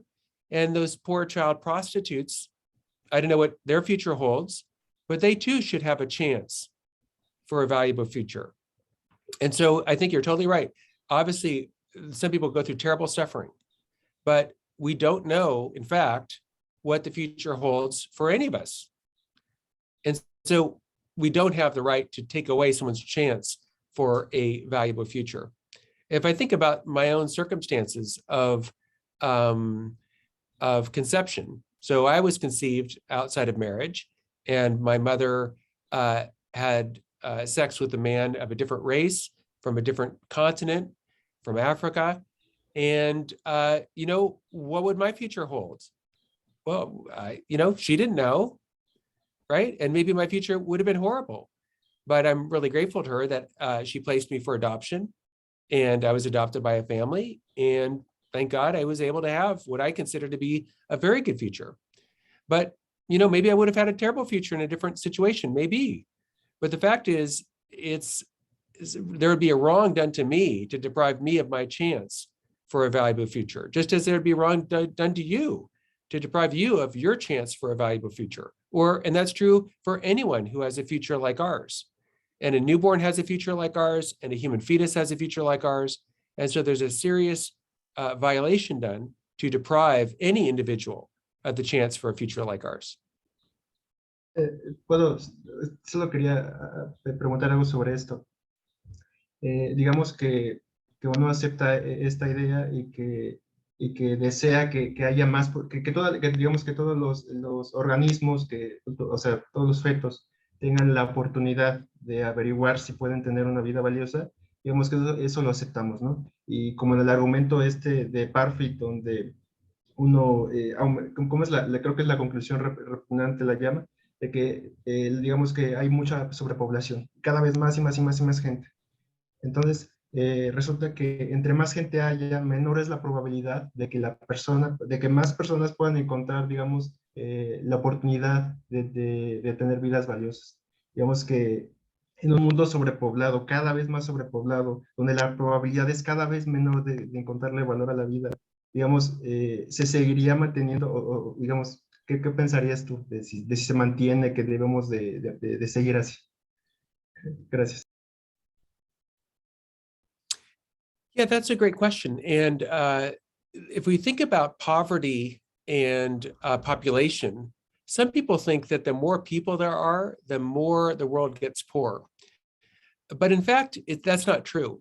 If you look at world population, for instance, 2,000 years ago, the world population was minuscule compared to what it is now. And yet, 2,000 years ago, 99% of people were extremely poor. And what I mean by extremely poor was living on less than $2 a day in inflation-adjusted income. In other words, most people were hungry all the time. Most people were cold all the time. Most people had all kinds of diseases that ended up killing their children. And things were really hard. And that continued. That's true 2,000 years ago. It's true 1,000 years ago. It's even true 500 years ago. Things were extremely hard for almost everyone, 99% of people. Now, as time has gone on, the world population has gotten bigger. And that has not resulted at all in everyone starving to death. And it's just the reverse. In fact, what's happened is that the wealth of the world has increased much faster than the population of the world.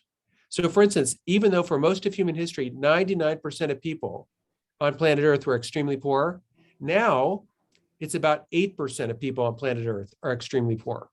And that number is actually going down. Every single year, millions of people get electricity for the first time. Millions of people get water for the first time. Millions of people get access to the internet. Millions of people are lifted out of poverty. So the fact is that growing population is not, in fact, linked to things getting worse and worse for humanity. That's false. But secondly, if it were true, it seems to me it proves too much. Because if it were true that we should eliminate as many human beings as possible, that seems in fundamental conflict with the idea of basic human equality for males and females. Because if you're going to eliminate population as much as possible, it's much more effective to do that, not to eliminate an equal number of male and female. So think of two islands. On one island, you have a men's soccer team and one female.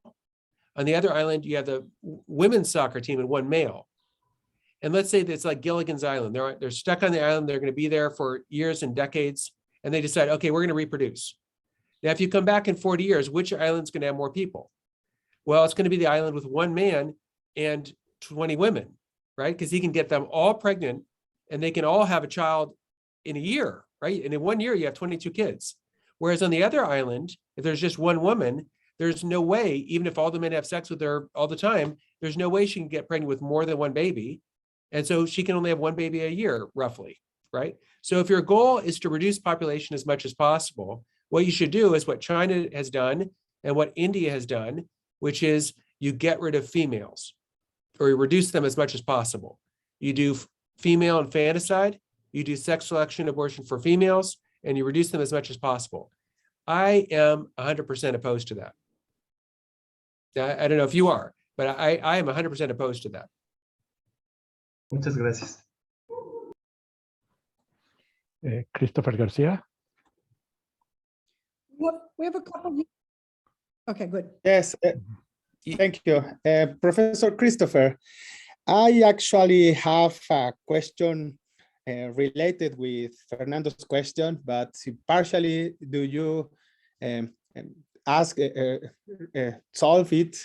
But let me to ask again about there are any case in which you are in favor of abortion, with abortion, and thinking particularly in not in poverty, but in extreme poverty. For example, in Mexico, we have a lot of communities that live in extremely poverty, that the material conditions are very even dangerous, say that. So I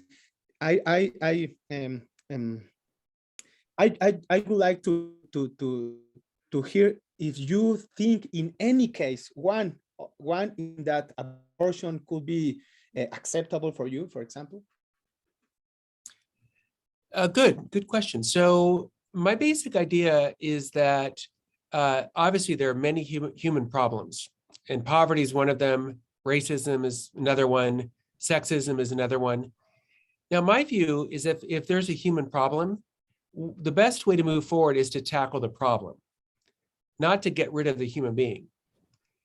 And so my view about abortion is, are there cases when it's morally acceptable and should be legally acceptable? What I'd say is, well, it depends on what you mean by abortion. So there are some cases that some people would call abortion that I am in favor of. So let me give you an example.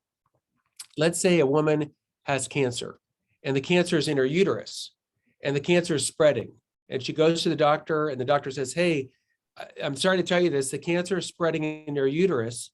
And so if you're going to live, we have to remove the cancerous uterus to allow you to survive. And let's say she's pregnant, and let's say the baby's not far along, it's early.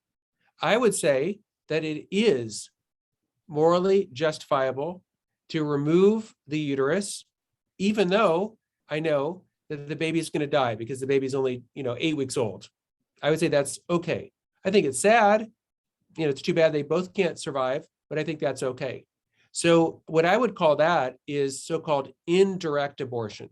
Right. And in my view, that is okay to do.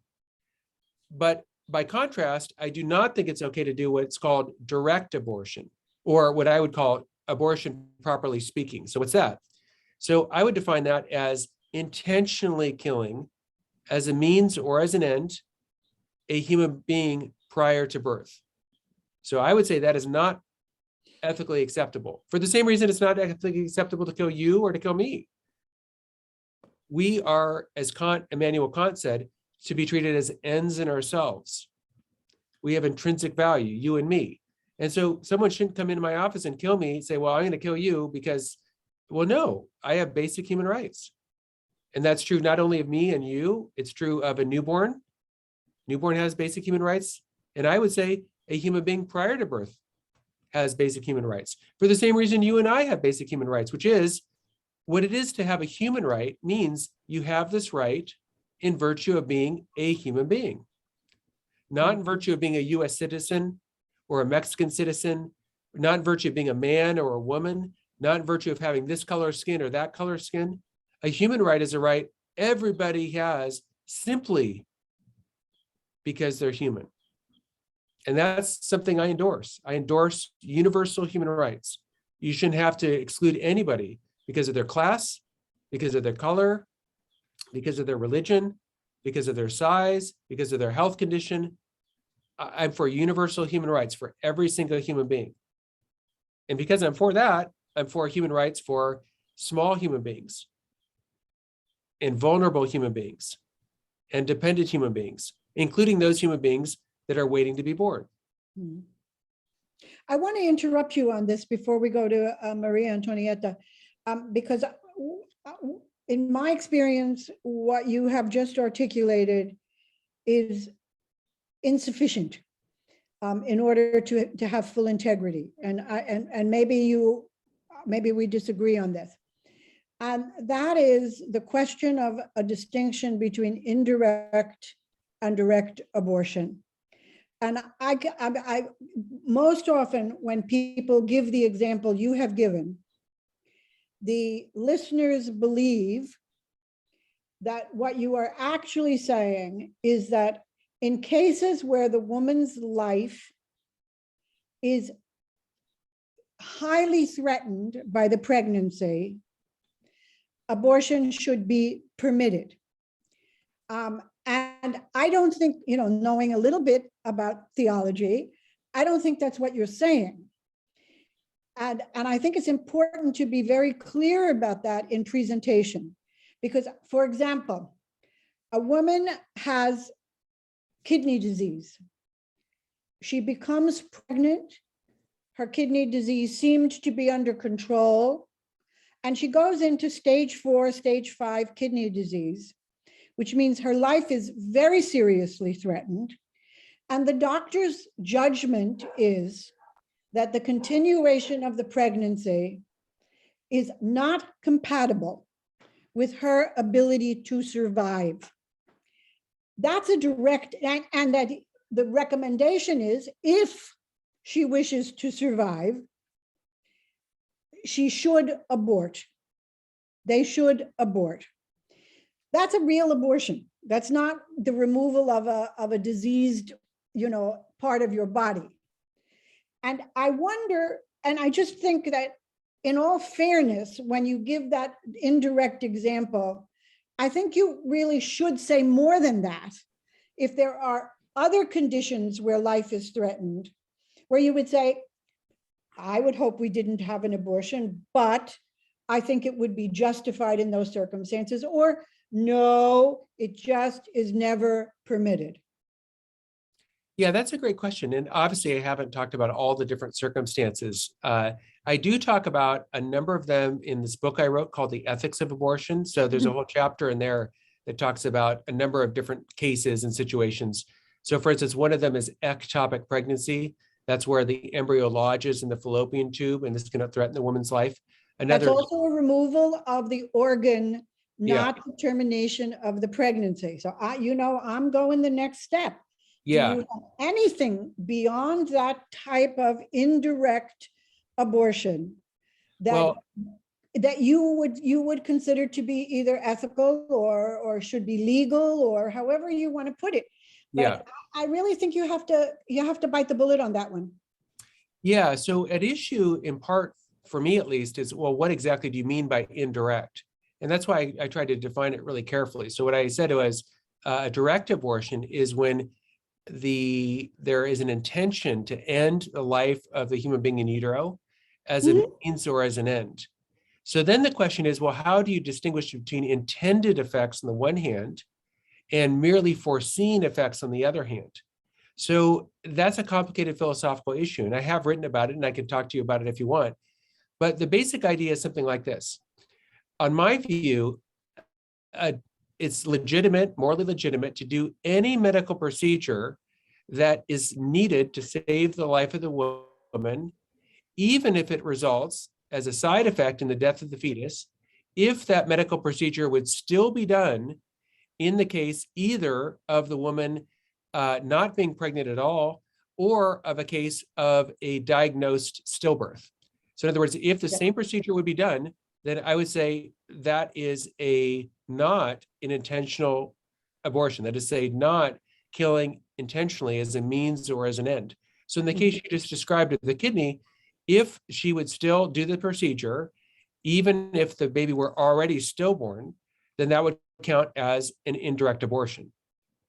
But the baby is not going to be stillborn. That's right. It is an intentional taking of the life of the fetus based on a medical judgment, and no medical judgment is perfect, because maybe she would survive if she didn't end the life of the fetus. But the prognosis is this is most likely to end in her death if she tries to sustain the life of the fetus as well as her own life. Right. And I hear you saying no, because the direct intention is to take the life of the fetus. Yeah. Am I So hearing you wrongly? yeah. So what I said was, if the direct intention was to take the life of the fetus, then it would be wrong. So the question is it in fact? And I'm not sure it is. Maybe you're right. Maybe it is directly intended, but I'm not sure it needs to be. So for instance, to distinguish between direct versus indirect, not just in abortion, but in anything, it's not about whether you're physically touching the body or not. That's not what distinguishes direct and indirect. So this same distinction is used actually in wartime for dropping of bombs on cities. Is this a tactical thing where you're trying to destroy a military target? Or is it like apparently what Putin's doing now, intentionally targeting civilians? So the distinction between the two isn't about the physical act that's done, but it's about the intention.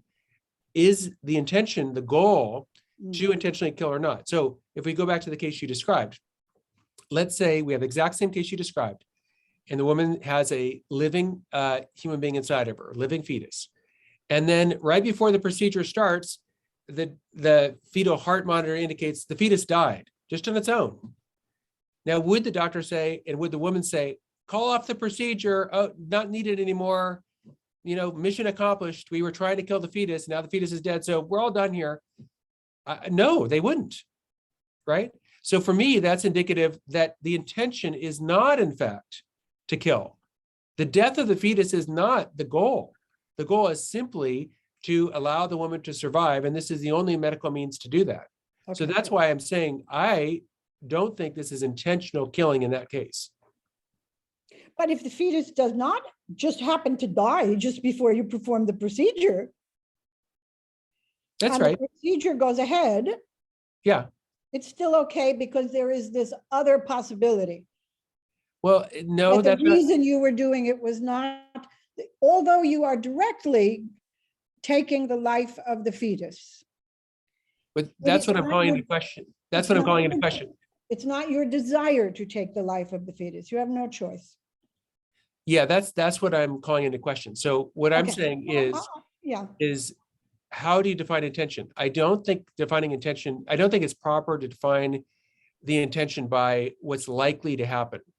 So for instance, sometimes if I go running, I know for a fact that my running shoes are going to wear out, but I'm not intending to wear out my running shoes. My goal isn't to make my running shoes, wear out. It is something I foresee is going to happen. So I think it's a mistake when you're talking about intention and foresight to say that that's determined by your the likelihood of something happening. I think that's not a good way of distinguishing those. Maria, did you want to get in the conversation too? Sure. This is very interesting. I really like the conversation, and I mean, just following maybe Frances' point, and for me this is related with the point that you were saying about the chance for a valuable future.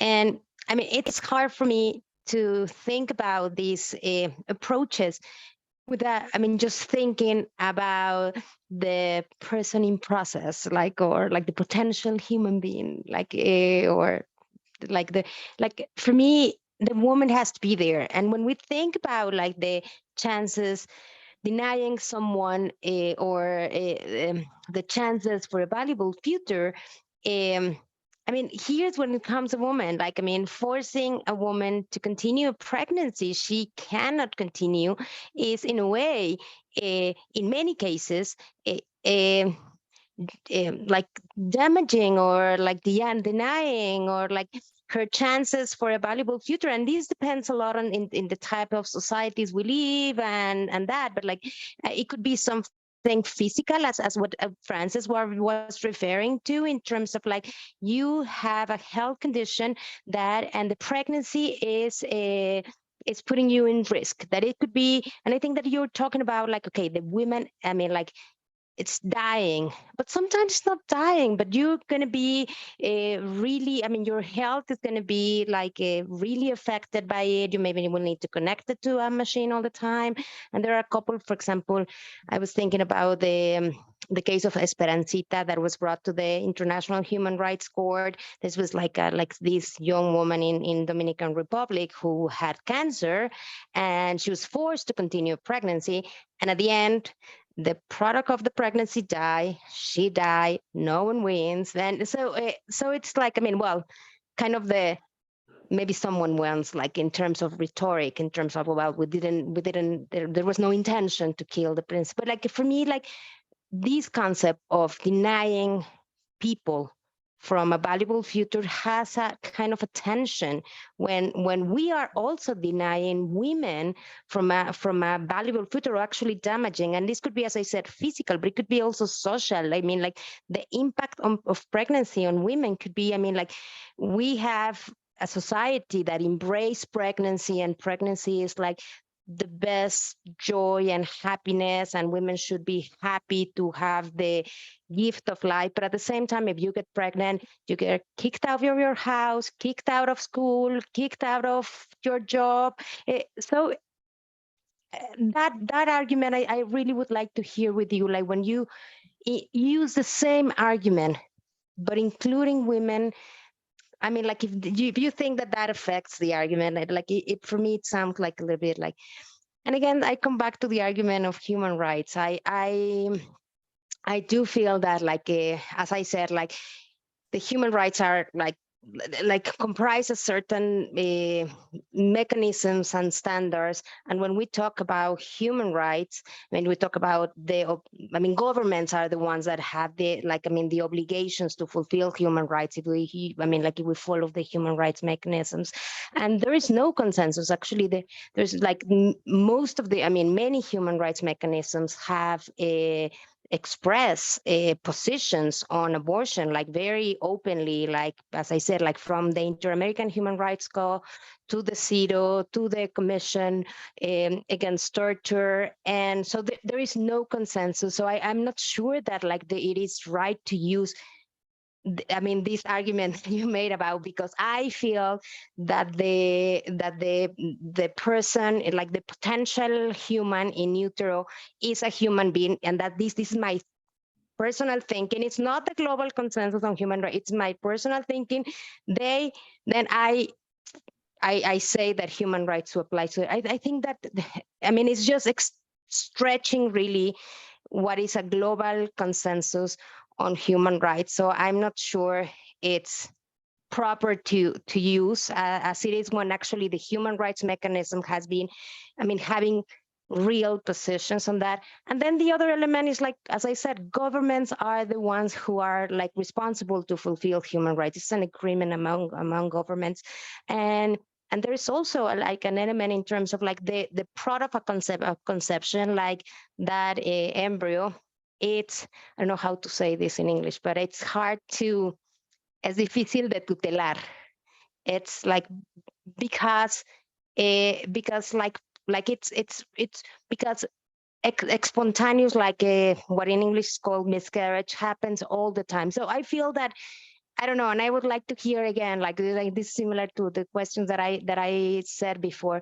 What type of from which perspective are you using the human rights framework? Because I think it's a little bit stretchy and a little bit loose if we take into account like formally what we consider human rights. And then just finally on inclusion, I think that like my feeling is like kind of like the approach that you are presenting is just based in the concept like that. And I'm maybe coming back to your friends like from childhood saying, do you really feel that a couple of cells is the same than us?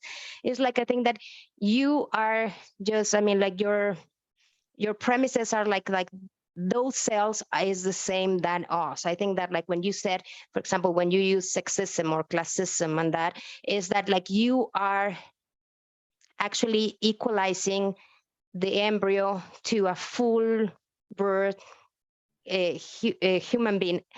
And again, like I, as your friend from childhood, I am also like, I do feel that there is a distinction there, and like the issue of inclusion is like, I mean, I recognize that there is a different, like that group of cells is a potential human being, but it's not a full-grown human being. So those are my, and maybe I already spoke more, it's like 3 elements. The point on chance for a valuable future, what do you think when you include the chances of valuable future for women?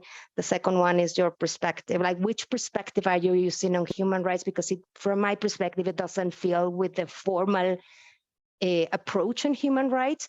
And the third one is on inclusion, like, because I think it's like the embryo, you cannot equalize, or well, you can do whatever you want. Well, like, I mean, I don't think, again, it's a stretch to equalize a group of cells with like just full birth humans.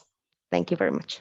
Good, thank you. Again, I wish I had my paper here. I'm not sure I'll be able to retain in my mind all the points you're making. It. And I'm just going to grab a piece of paper because this is the second time it's happened. I have paper right here. I'll be right back. 1 second. Sure. All right. I think the most interesting point you made in terms of this, Maria Antonietta, is around this question of the future, the value of the future life of the woman. You know, that if you are going to talk a lot about the value of the future life of everyone involved, including the fetus, and then where is that part of this in which you really evaluate what the continuation of a pregnancy might mean in terms of a chance for the woman to have a valuable life? And I think that sometimes that comes up more often for us when we are dealing with the global South, where women's status is so low. Because when we think about abortion in the United States, to a certain extent, we think about the reasons as being not terribly dramatic or not terribly value threatening. But when you have more of a picture of the life that women have in other places, their chances for the future are different with pregnancy than they are for women in New York City. But I just was commenting because you went away, but. Yeah, thanks. So I have my pen, I have my paper, and I think I wrote down correctly what you were talking about. So let me start off with the last one first, a group of cells equaling me. I totally agree. I mean, obviously, a human fetus, a human newborn for that matter, does not have equal rights to you and me. There's all kinds of rights that we gain later in life, like the right to drive a car, the right to vote, the right to hold public office. A newborn doesn't have any of those rights, and neither does a fetus. But just because they don't have all the rights that, say, an adult has, doesn't mean they don't have any rights. And so my idea would be that all human beings should have basic human rights. So like driving a car or running for public office or drinking alcohol. I wouldn't call those basic human rights that everybody has. Voting, not a basic human right. That's reserved for when you're 18 or so. You can't, you don't want 2-year-olds voting. So I don't think a cell is equal to me, but I have to disagree with, if I heard you correctly, when you said, well, this is a potential human. That's not scientifically accurate. This is a human being with potential.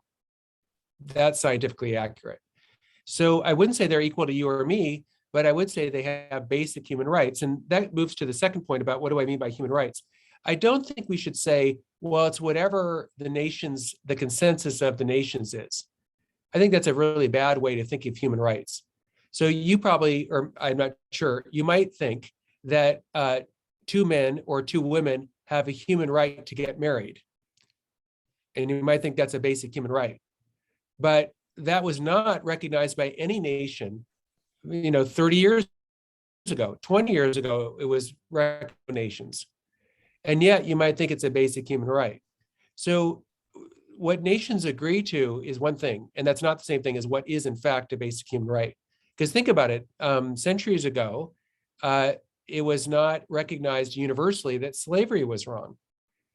So we can't go by, well, whatever all the nations agree to, that's all we have. That's going to leave us in a situation where slavery is okay in certain times. Women don't have basic human rights. So that's why when I talked about human rights, I did not say it's what everyone agrees to, or it's what the consensus of governments enforce. I think that's not a good way to think of it. What I would say is human rights are the basic moral immunities we have. It's the basic dignity that we have simply in virtue of being a human being. And that is something that governments might recognize or they might not recognize. I would say governments ought to recognize that, but I think you're right. Sometimes governments do not, in fact, recognize that. And then that brings me back to the first point, and that's a point that Frances also is emphasizing about women having women also should be able to have a chance for a valuable future. I totally agree with that. I 100% think all human beings, underline all, should have the chance for a valuable future. The question, though, is for all human beings, some ways of getting your valuable future are ways that impinge on other people's valuable futures. So everyone should have a chance for a valuable future, but that includes recognizing that we don't have a right to pursue our valuable future in such a way that harms other people in their pursuit of a valuable future. Because if you didn't recognize that, then you could say, well, look, I'm going to pursue my valuable future. And for me, my valuable future involves making someone my slave, because I'm going to be able to really, get things done quickly because I'll have my own slave. Well, no, right? Because that slave has her own valuable future, right? So we can't pursue our own future of value by using other human beings as simply a means, by making them a slave or by killing them or by using them as if they're just, inanimate object. All those things I would say would be ethically problematic, because I agree with Kant's idea that we should respect humanity, whether in our own person or in the person of another, always respect that as an end in itself, and therefore never use any human being simply as a means. It's fine to use my pen as a means. This is just a thing. But if I start using another human being as if it's a thing and think, oh, I can just do whatever I want with this human being, I would say that's very ethically problematic. Fernando has a question in the chat before we go to Alberto, and then we're going to close off the second section. And Christopher, you're going to make a choice about whether you want to do the third or whether we have time, but as I said, 2 hours is what we expect of you, and whether you can do more is up to you. So first, let's Okay, well, I'll do more on one condition. What? Will you double what you're paying me? Yes. You promise? Absolutely. All right, I'll do it then. All right. Okay, Fernando, you're still struggling with something? Yes. Hi. Thank you, Christopher. This is very interesting, and thanks for the opportunity to listen to us and let us listen to you. I just and I'm gonna do it in Spanish so it's clearer. Me quedé, cuando estabas respondiendo a una duda, decías sobre el aborto directo o el aborto indirecto, y pusiste un ejemplo sobre tirar una bomba para atacar un sitio estratégico militar y no para matar más. Y entonces, o sea, si entendí bien, lo que estás diciendo es que esa era digamos, había diferencia y era un acto directo o indirecto y que por lo tanto hay una diferencia entre tirar una bomba para atacar un punto militar o tirar una bomba solo por el hecho de matar a personas.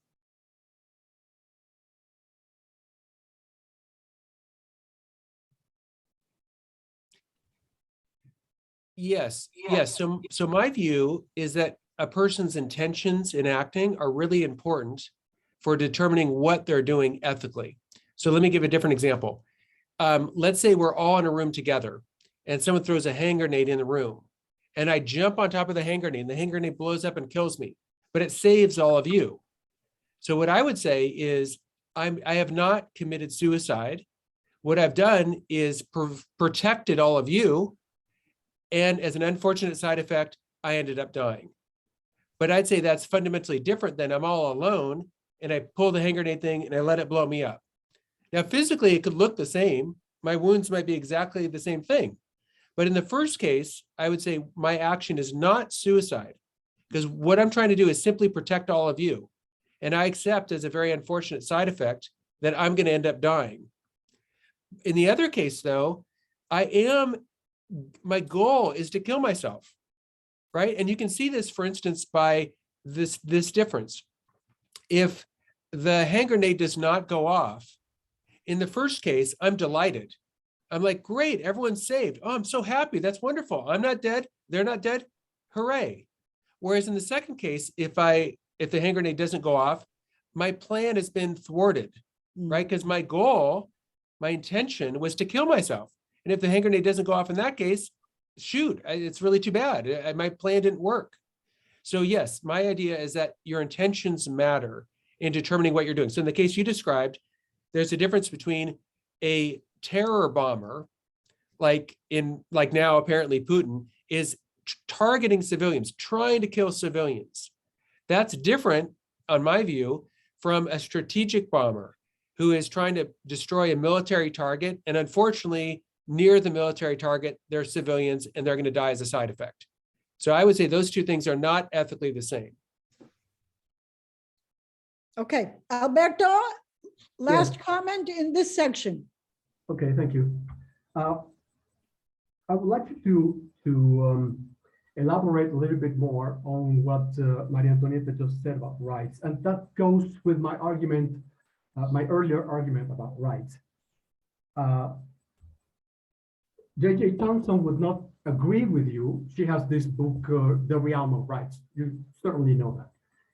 And also, where she cites Wesley Hohlfeld, and on the other side, Peter Singer would not agree with you.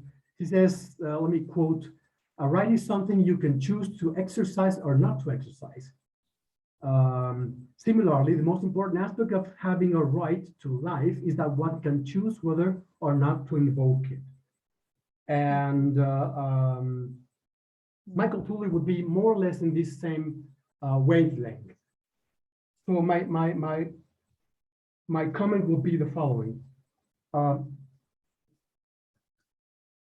If you take rights to be universal without a need of someone claiming rights, Thompson also says that it depends on privileges and all these things. You know the paper, no?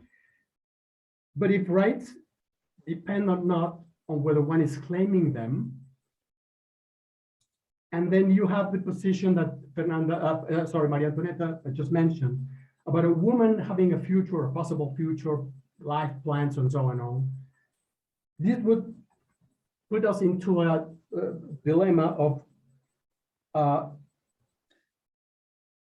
women could claim things and fetuses could not claim, or frozen embryos could not claim anything, or could not have any kind of privilege, okay? So this puts us in a situation of quote, you can quote me, fetus versus woman. If this position is, if I imagine this position correctly, and also there's this notion about cluster rights. One right entails the other, and the other, and the other means that you have liberty to move, liberty to choose, and so on, and so on, and so on. So what would your comment be about this position of rights are claims, not universal, no fetuses, but they pertain to someone who can claim this. And this is what governments and nations are trying to put together as universal rights. And the claim entails also a duty on the part of a woman, or a duty on the part of an institution, or a duty on the part of a government. So could you elaborate this, please? Yes. So I agree with you, Alberto, if I understand it correctly, that rights and duties are kind of related. So I'm not sure they're always related, but I think they often are. So for instance, your right to private property is another way of talking about my duty not to steal from you. Or your right to liberty is another way of talking about my duty not to enslave you. Or I would say your right to live is another way of talking about my duty not to intentionally kill you. So that seems like fine, and I'm on board with that. I don't think it's the case, though, that to have a right, you need to claim the right. And the reason I don't think that is that I think adults who are mentally handicapped, who are really disabled mentally, have just as much basic rights as you or me. And the fact that they're unable to claim their right because of their mental handicap is no reason to harm them, no reason to rape them, no reason to make them as enslaved. In fact, the fact that they're vulnerable. I fully agree with that part. I've met someone very severely mentally ill. I think you're right. But what I'm asking you to elaborate is woman versus fetus. All right, well, that leads me right into the next part of my thing. So it's perfect timing. Okay. One more thing I wanted to say, just to address just a couple more things you said. Peter Singer is a utilitarian. And so utilitarians generally don't believe in rights. And the reason is that utilitarians think you need to do whatever action brings about the greatest happiness for the greatest number. But it could be in some case that killing you or making you a slave, in fact, does bring about the greatest happiness for the greatest number. So I just fundamentally disagree with his utilitarian approach to things. I think that by contrast, like Kant, that every single human being deserves basic human rights, or as Kant put it, that we should always act in such a way to respect every human being as an end in themselves and never use any human being simply as a means. Tully's view, I actually already talked about in a way in critiquing Giobellini and Minerva's view, because Tully's view is in many ways similar to their view. So let me move on to the last part of the talk that talks about the relationship between the weighing up, you might say, of the woman's rights and fetal rights. Go. All right. I'm trying to go. I got to get this going here. Let's see. All right. All right. So is abortion justified even if the fetus is a person?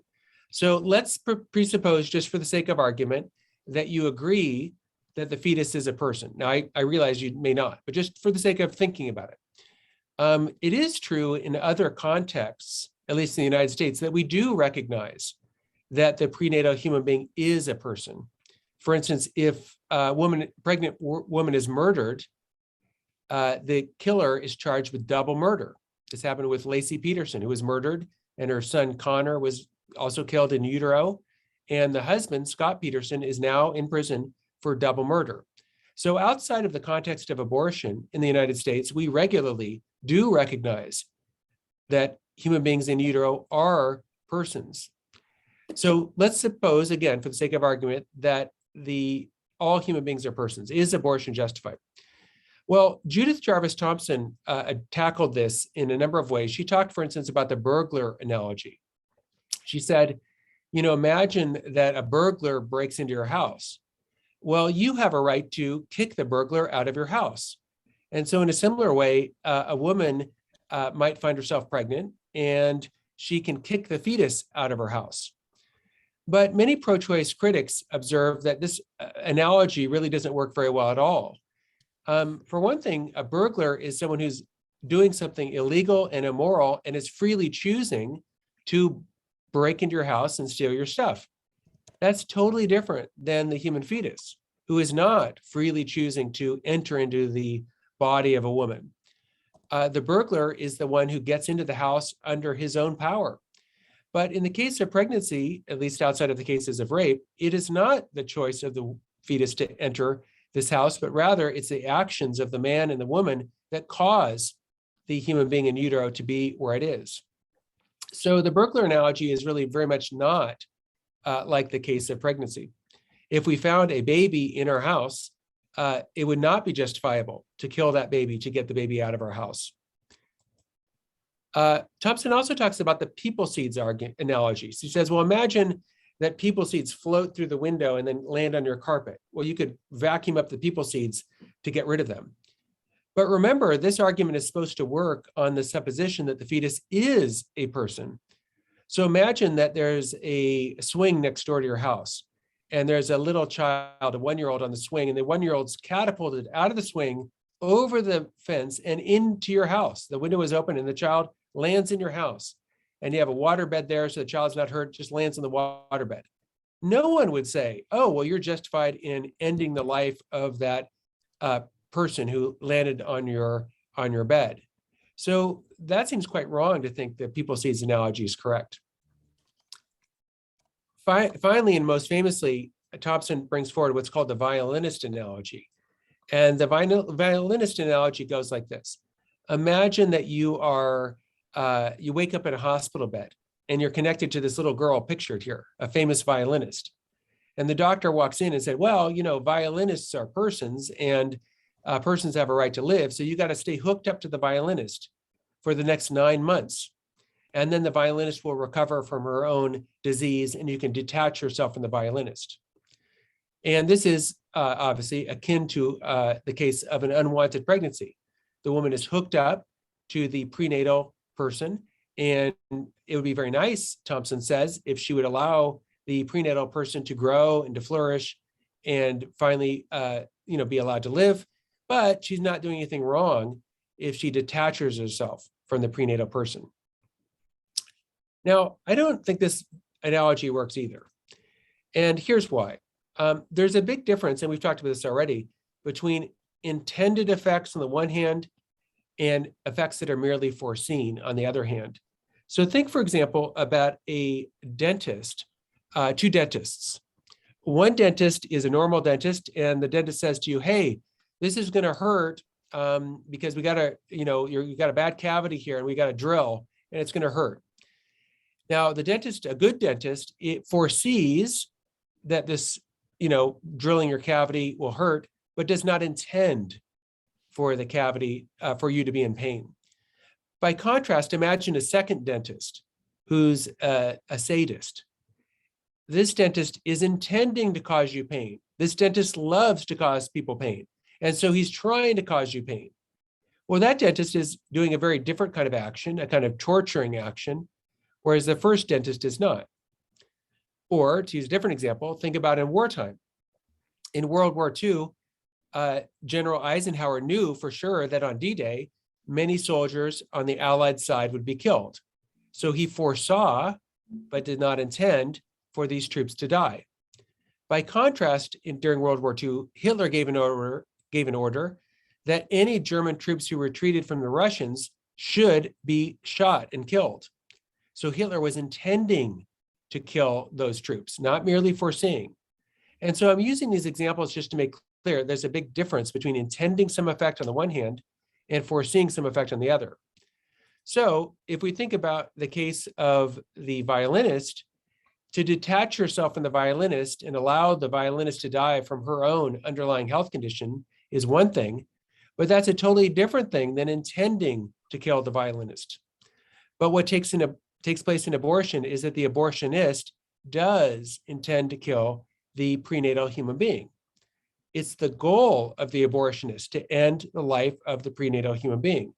And that's why there's such a thing as a botched abortion. So what's a botched abortion? Well, one way that can happen is in the process of trying to do an abortion, the fetus is born and survives. So this is relatively rare, but if you Google it, you'll find that there are human beings out there who have survived an attempted abortion. So in other words, if that happens, what is taking place is the intention of the abortionist to end the life of the human being prior to birth has failed. And the abortion is a botched or a failed abortion. So that is a distinction, in other words, between the violinist detaching herself from the violinist and foreseeing the violinist's death on the one hand, versus the case of actual abortion, where the abortionist is intending to kill the human being prior to birth. There's also the bodily integrity objection. So this objection goes like this. If it's wrong to force someone to use their body to donate a kidney to someone else, and we might agree, yeah, that's wrong. You shouldn't force one person to donate a kidney to save someone else. But if that's wrong, it would be even more wrong to force someone to donate not one kidney, but 2 kidneys, and their heart, and their liver, and all their organs, and indeed their whole life for the well-being of someone else. And so if we agree that it's wrong to force someone to donate 1 kidney, or wrong to force one person to keep the violinist alive, well, how much more problematic would it be for the violinist to give up everything for the sake of the person living the life that they want to live?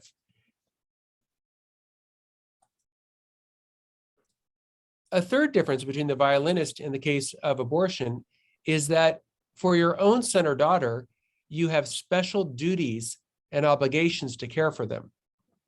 And this is true whether or not you used birth control. So for instance, say a couple hooks up together and he uses a condom and she's on the pill and they use a sperm jelly and she has a diaphragm.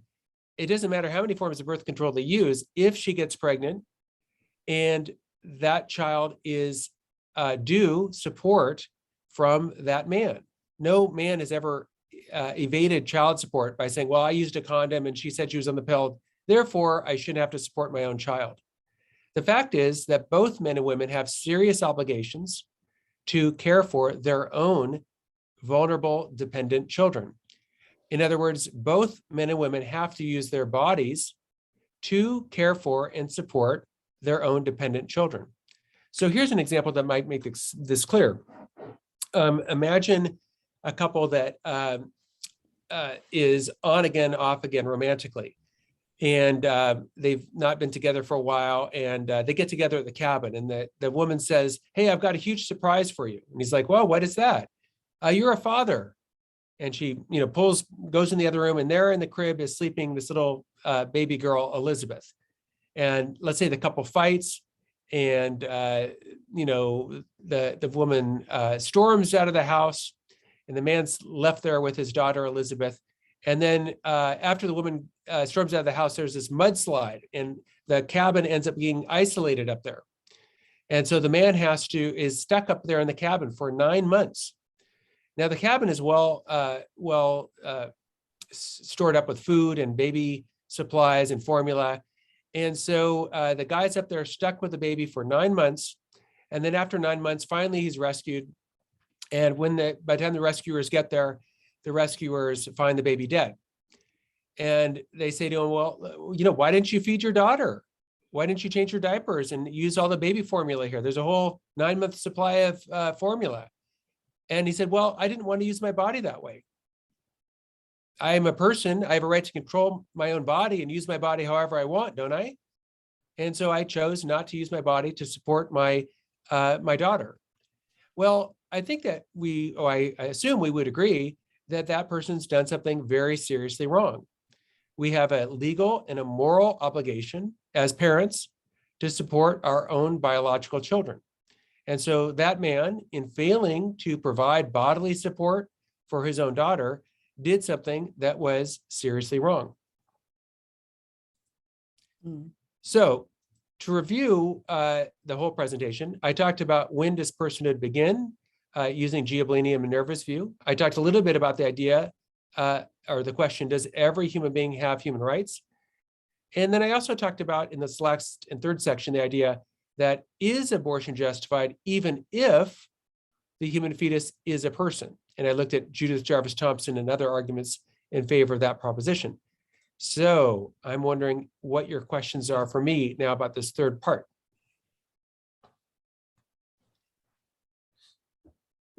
Well, may I? Didn't have time to raise my hand. Go ahead, Alberto. Oh, thank you. I just would like you to elaborate a little bit more on what you just said about this accidental pregnancy and the duties of the family, or what you just said. Coming back to the last round of questions, in this scenario of, I'm not talking about an adult, but about fetus versus woman, okay? She realizes that she's pregnant, let's say fairly early in pregnancy. And would you not think that forcing her or to bring her pregnancy to term would be a supererogatory act on the woman? And if so, would that be right or correct or some term like that? Forcing a woman to have a baby just because she was accidentally pregnant is a supererogatory act. If she does not want it, if she cannot support the kid later, all these situations that you very well know. Would this supererogatory act be fair to her? Yeah, that's a good question. And I appreciate the, you might say, the existential import of these sorts of questions.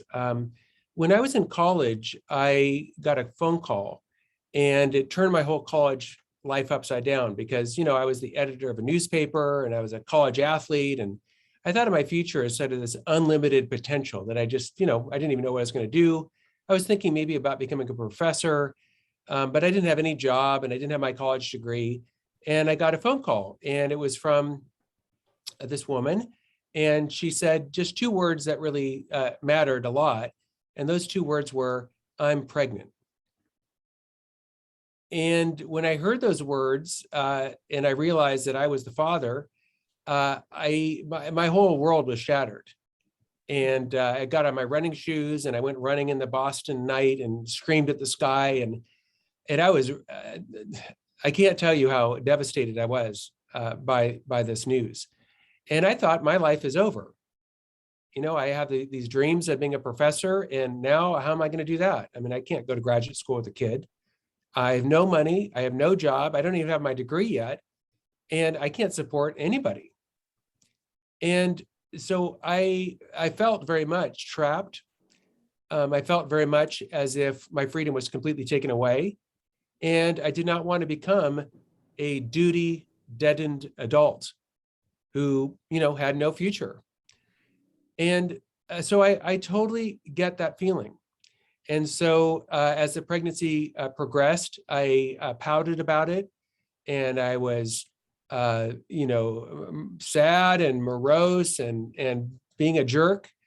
And they wheeled Jennifer into the, the delivery room, and they had the fetal heart monitor hooked up there. And at all of a sudden, the fetal heart rate crashed. Basically, it was going lower and lower, and then there was no pulse at all. And so all the doctors ran in and the alarms went off, and it was like this total emergency. And the doctor, got out the scalpel to, do emergency C-section. And until that moment, I really had, no appreciation at all of, what this really meant. And only when I thought that Jennifer could die and this baby could die, did I even think really about, about them and about the value of what they would recommend to my life and what difference they would make. And so right before they were going to cut up when Jennifer, the fetal heart rate came back. And then very quickly after, about 10 minutes later, my daughter Elizabeth was born. And I have to tell you that she has made my life so incredibly rich. And when I think about who I am as a person, she plays such a pivotal role in that. And yet I do understand the fear, the anxiety, the sense of your life is over and this is going to ruin everything that comes with a crisis, unwanted pregnancy. Obviously, I'm not a woman. I understand that side of it, but I understand what a crisis pregnancy can do to someone's plans for the future. But the fact is, regardless of my own feelings at the time, my daughter Elizabeth has, I have duties and obligations to her that I don't have to other children. Mhm. And I think that Jennifer, her mother, had duty and obligations to her that we don't have to other vulnerable young children. And so, yes, I do think that parents, biological parents, have serious obligations to their own biological, vulnerable, dependent children. Yes, I do think that. And therefore, I think that both the man and the woman, both the father and the mother, should try to help, preserve, protect, defend, and love their own sons and daughters. This And would never mean kill. that you, I'm sorry, this would mean that you are universalizing your choice to other people. Am I right? Well, no, what I'm saying is that I think that all parents have a serious obligation and duty to their own biological children. And so, yeah, I think that's a universal duty of all parents. Correct. It would be supererogation. No, I don't think that. I think that it is a normal obligation. In other words, supererogation are things that are above and beyond the call of duty. And so I do think that in some cases, it is incredibly heroic for women or for men to do what duty demands. Sometimes there are situations where there is no alternative that is easy. And this can happen when, for instance, dictators and cruel tyrants do things that kind of trap us in. And that's the case, for instance, of, like, for instance, if a tyrant were to say to you, either do this unjust action towards this person, or you're going to suffer this or that. Now, that is very hard, but I still think that the right thing to do can be very hard. On my view, ethics is not always about what's easy or what's going to be pleasant or what is going to be, no problem. I think many times the right thing to do is quite challenging. And so I do think that parents have serious obligations to their own children. And I'm not sure this is really that controversial in the sense of all outside of abortion, everyone agrees to this. Abortion is sort of carved out as this one exception, but I think it's an exception that doesn't make sense. It's not consistent with everything that we've talked about today. I wonder just a couple of things. First of all, I'm not so sure that this is as universally recognized as you state.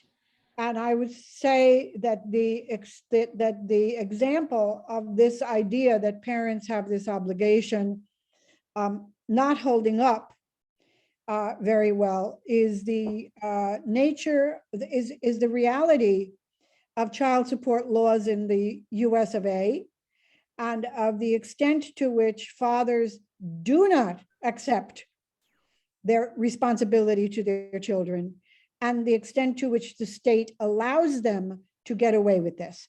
This is not an important legal issue, nor an important enforcement issue. It's a small example of the extent to which the duties and obligations don't fall very much on men as is. I was thinking of something else, and that is, I think that, you want to go? No, go. Is it okay? Just because sometimes you list a bunch of things and I have to keep them all in I my know, head. go, no, you're right. I totally agree with you, Frances. I'm 100% behind you. I personally believe it is a legal travesty that the government does not force men, deadbeat dads, to pay what they should pay. And moreover, my own view is that men owe way more to their biological children than just a check. I think that is too minimalistic. On my view, any halfway decent dad should, be there with their kids on a daily basis, should provide love and support for the mother and the children, should, drive the kid to soccer practice and help with piano lessons and help with homework. I mean, again, I'm not saying super dad. I'm saying a basically good person, I think, should do all those things. And I totally agree with you that it is an enormous problem. It's terrible that some fathers don't do this. I think it's awful. And the state does not demand this of them. I'm totally with you. I'm 100%. By the way. Yeah, I couldn't agree more. I think it is a travesty because children are very vulnerable and they need support. They need parents that are invested in them. And I think the fact that some parents are deadbeat dads and terrible, it's one more injustice against the vulnerable. Yeah, but I think, you know, beyond that, it contributes to this idea of duties and obligations. And I think requires some further thought about women's duties and obligations and how we view those in society, and men's duties and obligations as parents and how we view that. The imbalance in that is important. The other thing I wanted to mention is the question, you know, I think this, you know, I think in general, the two sides of this issue, so to speak, have a mutual sense of ignoring the duality here. You know, on the one hand, we have fetuses who are human beings who have an absolute right to, a near absolute right to life. And on the other hand, we have women who have autonomy and rights over their own body, etc. And for me also, when I think about women in this sense, I think about the reality that every woman who agrees to continue a pregnancy has agreed to risk her life. Pregnancy can end in death and does. And when you say yes, if you are so conscious, you have accepted the fact that you could die in this process. But more to it than that, I have so much appreciated what you have had to say, and a lot of it resonates with me. But I think, and it, you know, we have whatever time we have, I think that a real ethical exploration of women is not yet there in your work. Yeah, no, I think that's a fair point. I mean, you know, we're just talking now about, you know, this one issue, and I mean, maybe you've read everything I've written and talked about, but I'm guessing probably not. So no, that's a fair point. And I think it will make a big difference. Yeah. In acceptability and connection if you explore that and talk about it more. I don't know what you would say. It might not, you know, it might not resonate. But I think you I can say something so now. Much work on this. You owe it to do more to the women's side. Yeah. So I mean, I'd be happy to say something now if that would help.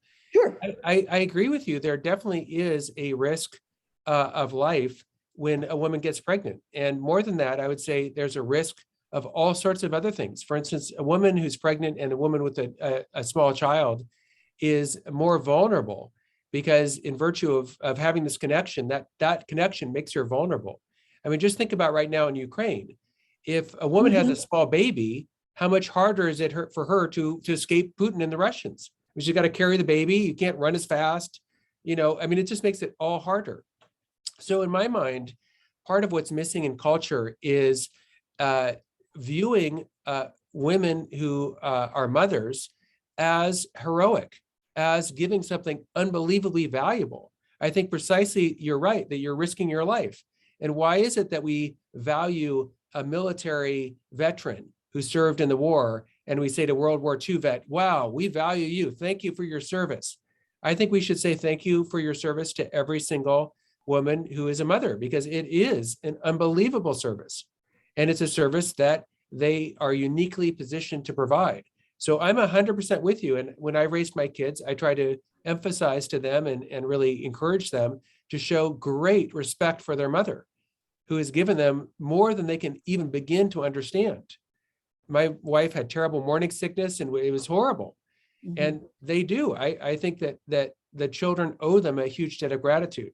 And that's why in my own life too, I mentioned to you before, I'm adopted, but I actually know my birth mother. I actually just saw her last weekend. Yeah. And I owe her so much. I feel honestly a huge debt of gratitude to her, because it was a very difficult situation to be pregnant with this guy from a different country. And, you know, the whole being an unwed mother, and then I'm adopted, and on and on. This is huge. So I think we should honor women who serve heroically, just like we should honor men who serve heroically. And the fact that, yeah, I think there's a kind of romanticism there as well that is slightly worrisome. And I think that what I'm looking for is some reflection on what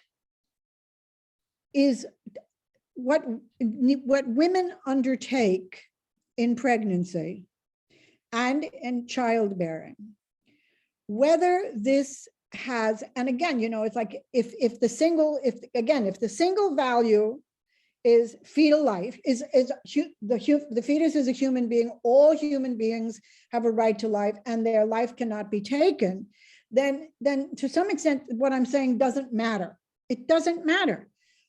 But if there is an openness beyond that to abortion as a real dilemma of two values, which is how I see it, the value of life and the value of women's lives and autonomy and freedom and existence, then I think that there is an openness. I mean, you can talk to me about limitations on abortion, and I certainly do not freak out. I don't think abortion is an absolute right.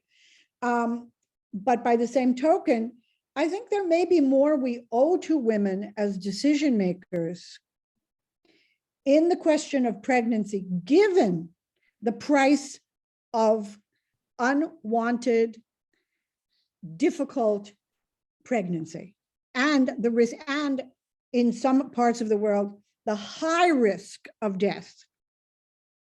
And I don't think we can ignore that ethically, unless we are single value.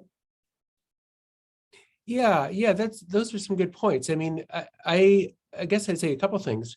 So I certainly am not single value. So what I mean is that there are, well, first of all, there's all kinds of different individual human beings. And if every human being has value, we should love all of these different human beings. And so, and moreover, there's different values in the sense of, you know, there's aesthetic values, and there's values of knowledge and values of friendship. There's all kinds of different values in that sense too. So my view would be that we ought to work to preserve and promote and put forward as much as we can the well-being of every single human being, every human being. And I would say especially we should make special efforts for vulnerable human beings, and I would include those as women with crisis pregnancies. So they are vulnerable, they're in a very difficult spot. I totally agree. There's no two ways, and we should do extra, we should make extra efforts to support them. I think that seems very, very good. On the other hand, when you talk about a conflict of two values, life on the one hand and the woman's autonomy and freedom and her own body on the other hand, on that view, I think you're right. There definitely is a conflict, but my view would be this, that if you're not alive, all of your other rights are taken away, right? If you kill me today, I don't have a right to free speech. I don't have a right to vote. I don't have a right to own property. If you kill me today, all my rights are gone. So my right to live is my foundational right, the right on which all my other rights are based. And so because it's foundational, and because killing me takes away all my other rights, that right takes precedence. And so that means it is wrong for others to intentionally kill me. And that's true for you, Frances, also, and I'd say it's true for every other human being. And so when you talk about a woman's right to control her own body, our rights to control our body it's true, we do have those, but those rights are limited in all kinds of ways. So I cannot control my own body and defecate in public, or urinate in public, or have sex in public, or take off all my clothes, or take drugs. And I have to use my own body to pay taxes. So we don't have an unlimited right to use our own body however we want. And my right to control my body is limited in part by other people's body. So I can't punch other people. And so my view, as you know, is that there's two bodies involved here. There's the body of the prenatal human being, and there's another body, the body of the woman. But because the right to life is the foundational right, and taking away someone's right to life is also de facto, taking away the right to vote, the right to property, the right to free speech, taking away everything. Well, that right takes precedence. I think first of all, the feminists, those of us who work on abortion rights have to some extent created some of our own problems, but also there is a responsibility beyond this. I do not talk about the right to control your body. I think that's a failure of language on the part of those of us who are pro-choice. This is about much more than the right to control your body. And that control language has actually served against us because it comes across in a way as selfish. My body, my choice. You know, this is not how I see the issue.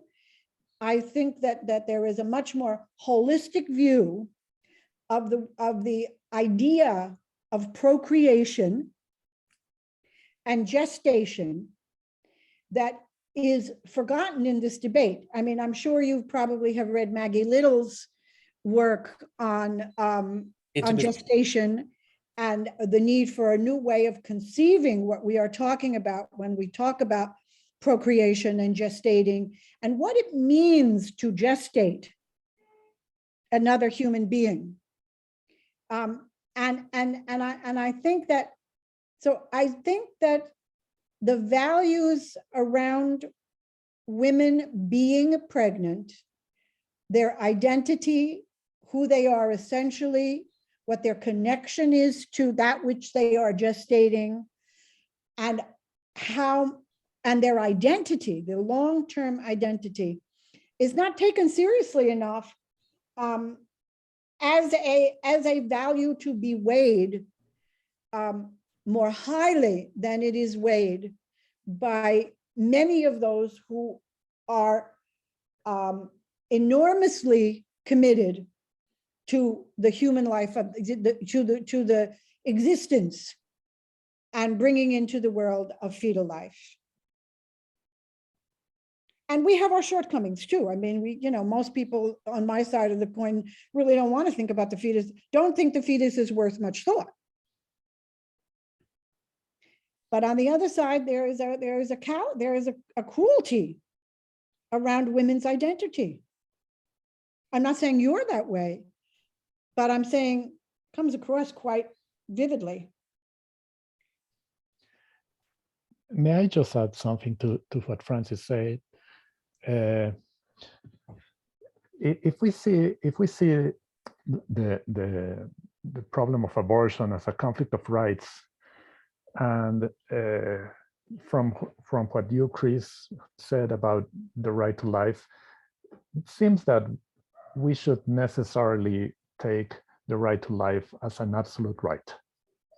That is like a super right that is going to override any right that a woman might have. Yeah, her right to autonomy, her right to privacy, to healthcare, etc. I have to say that I enjoyed reading your text very much, but something that I miss is exactly the point of view of the rights of the woman. Yeah, but I find that the idea of absolute rights and of the right to life as an absolute right very problematic. First of all, because there are cases in which we should recognize that there is no such thing as an absolute right, the right to self-defense, for instance. But also, a few years ago, when the Mexican Supreme Court decided on the decriminalization of abortion in Mexico City, they said, well, the Constitution doesn't recognize absolute rights. Yeah, there are no absolute rights. The Constitution has a very pluralistic view of rights. Yeah, and we have to balance rights. And we're not going to say anything about whether the fetus is a person or not. We're going to acknowledge its rights to life. But on the other hand, on the other hand, we have to balance these rights with the rights of the woman. And during the first trimester of gestation, the rights of the woman weighed more than the rights of the fetus. Yeah, they didn't have to get into the debate about personhood. But a crucial part of their argumentation was the denial of absolute rights. Yeah. Yeah, So, and I want to have your opinion on this. Yeah, and I do think there are absolute rights. So for instance, I think a woman has an absolute right not to be raped. There's no case ever in which it's okay to rape a woman, ever. I think a young child has an absolute right not to be sexually molested. In no case ever is it acceptable to molest a young child. I think all human beings have an absolute right not to be enslaved. I think it's always wrong. So I believe in absolute rights. Yeah, you're right. I'm struggling right now with whether the analogies you are using are sufficient to cover the question of the question of an absolute right to be born, an absolute right to life, etc. I'm struggling with that. I want to think about it because I'm not sure that the analogies fit. Yeah, well, I was just responding to the idea that if I understood you right, that there is no such thing as an absolute right. And I disagree with that. I think there are. Okay. And again, Yes, we might not, okay. we do disagree about abortion, but I mean, I think maybe you do, maybe you don't, but I think a I'm with woman you. and a man, for that matter, have an absolute right not to be raped. And that Yes. a child has an absolute right not to be molested, and that all people have an absolute right not to be enslaved. Mhm. And I think it's absolute. I think say, well, we have to balance the right not to be enslaved with other rights. No, no, you don't. You have an absolute right Yes. not to be enslaved. But to be killed is But worse than there are no rights in conflict. yeah, there are. Sure, there are. There is no right to rape. Totally agree. You know, and so there's not a competing, you know, like to be raped and to rape, you know, and what we are dealing with here is something where, you know, and again, I'm not a huge rights language person, but there are very strong competing interests.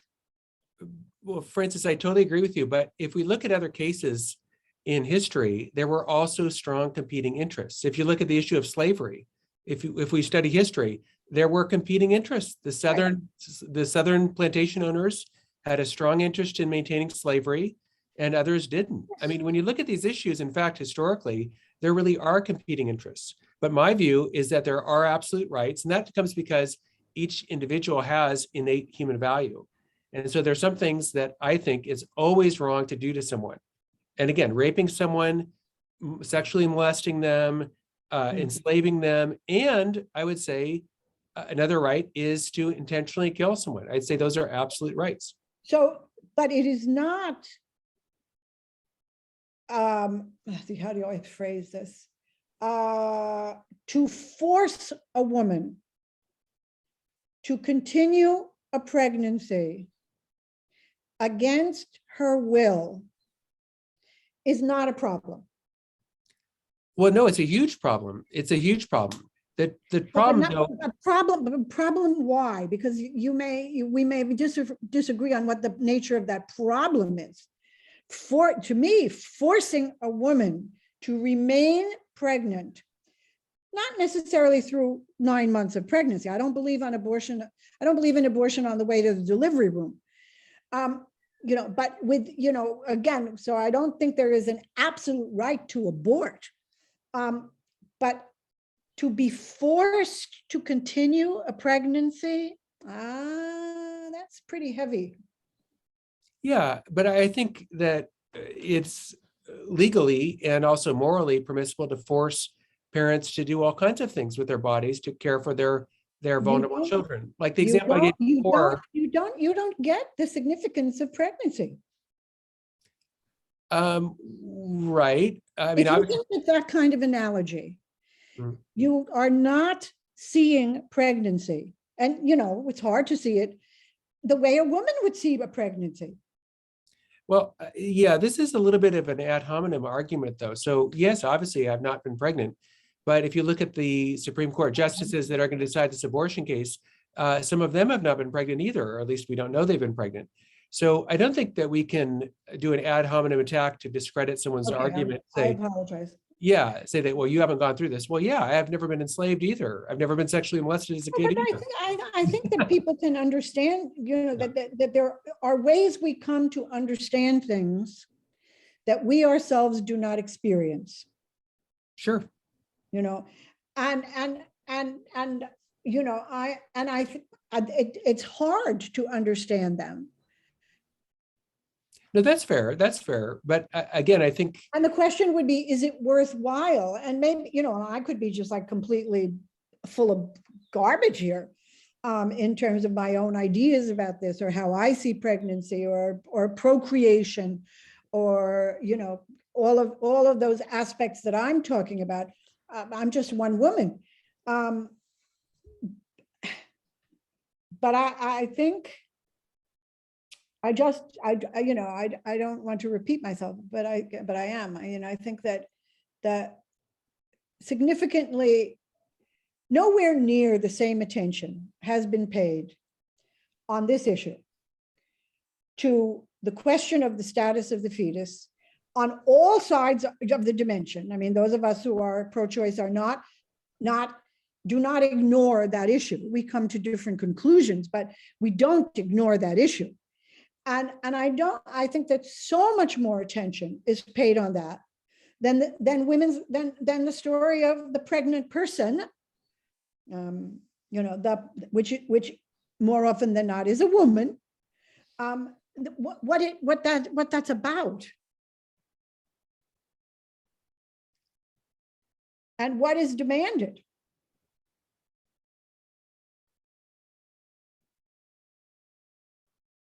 I mean, the fetus has no obligations. You know, there's no obligations. sure, that's true. It only has rights. Yeah, but that's true of a newborn baby. That's true of a mentally handicapped Yes. adults. There's Yes. a bunch of We're individuals. talking about the fetus, and we're talking about the fetus in the context of its location. Mhm. The newborn baby is not in the woman's body.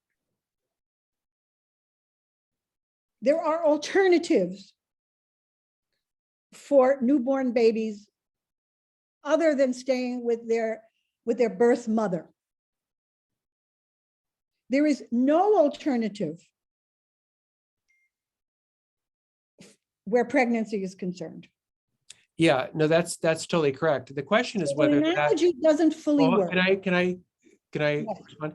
So no, you're totally right that in pregnancy, there's no other alternative, but you do have other cases in which you could, like the case I just gave of the father with his newborn in the cabin for 9 months, and there's no alternative for him either not to care for the child or to, but I don't think the fact that there's no alternative means, well, therefore, if he doesn't feed his child and he doesn't change your diapers, he's not doing anything wrong. I would say, well, yeah, he has no alternative, and also he's doing something wrong if he neglects to help her.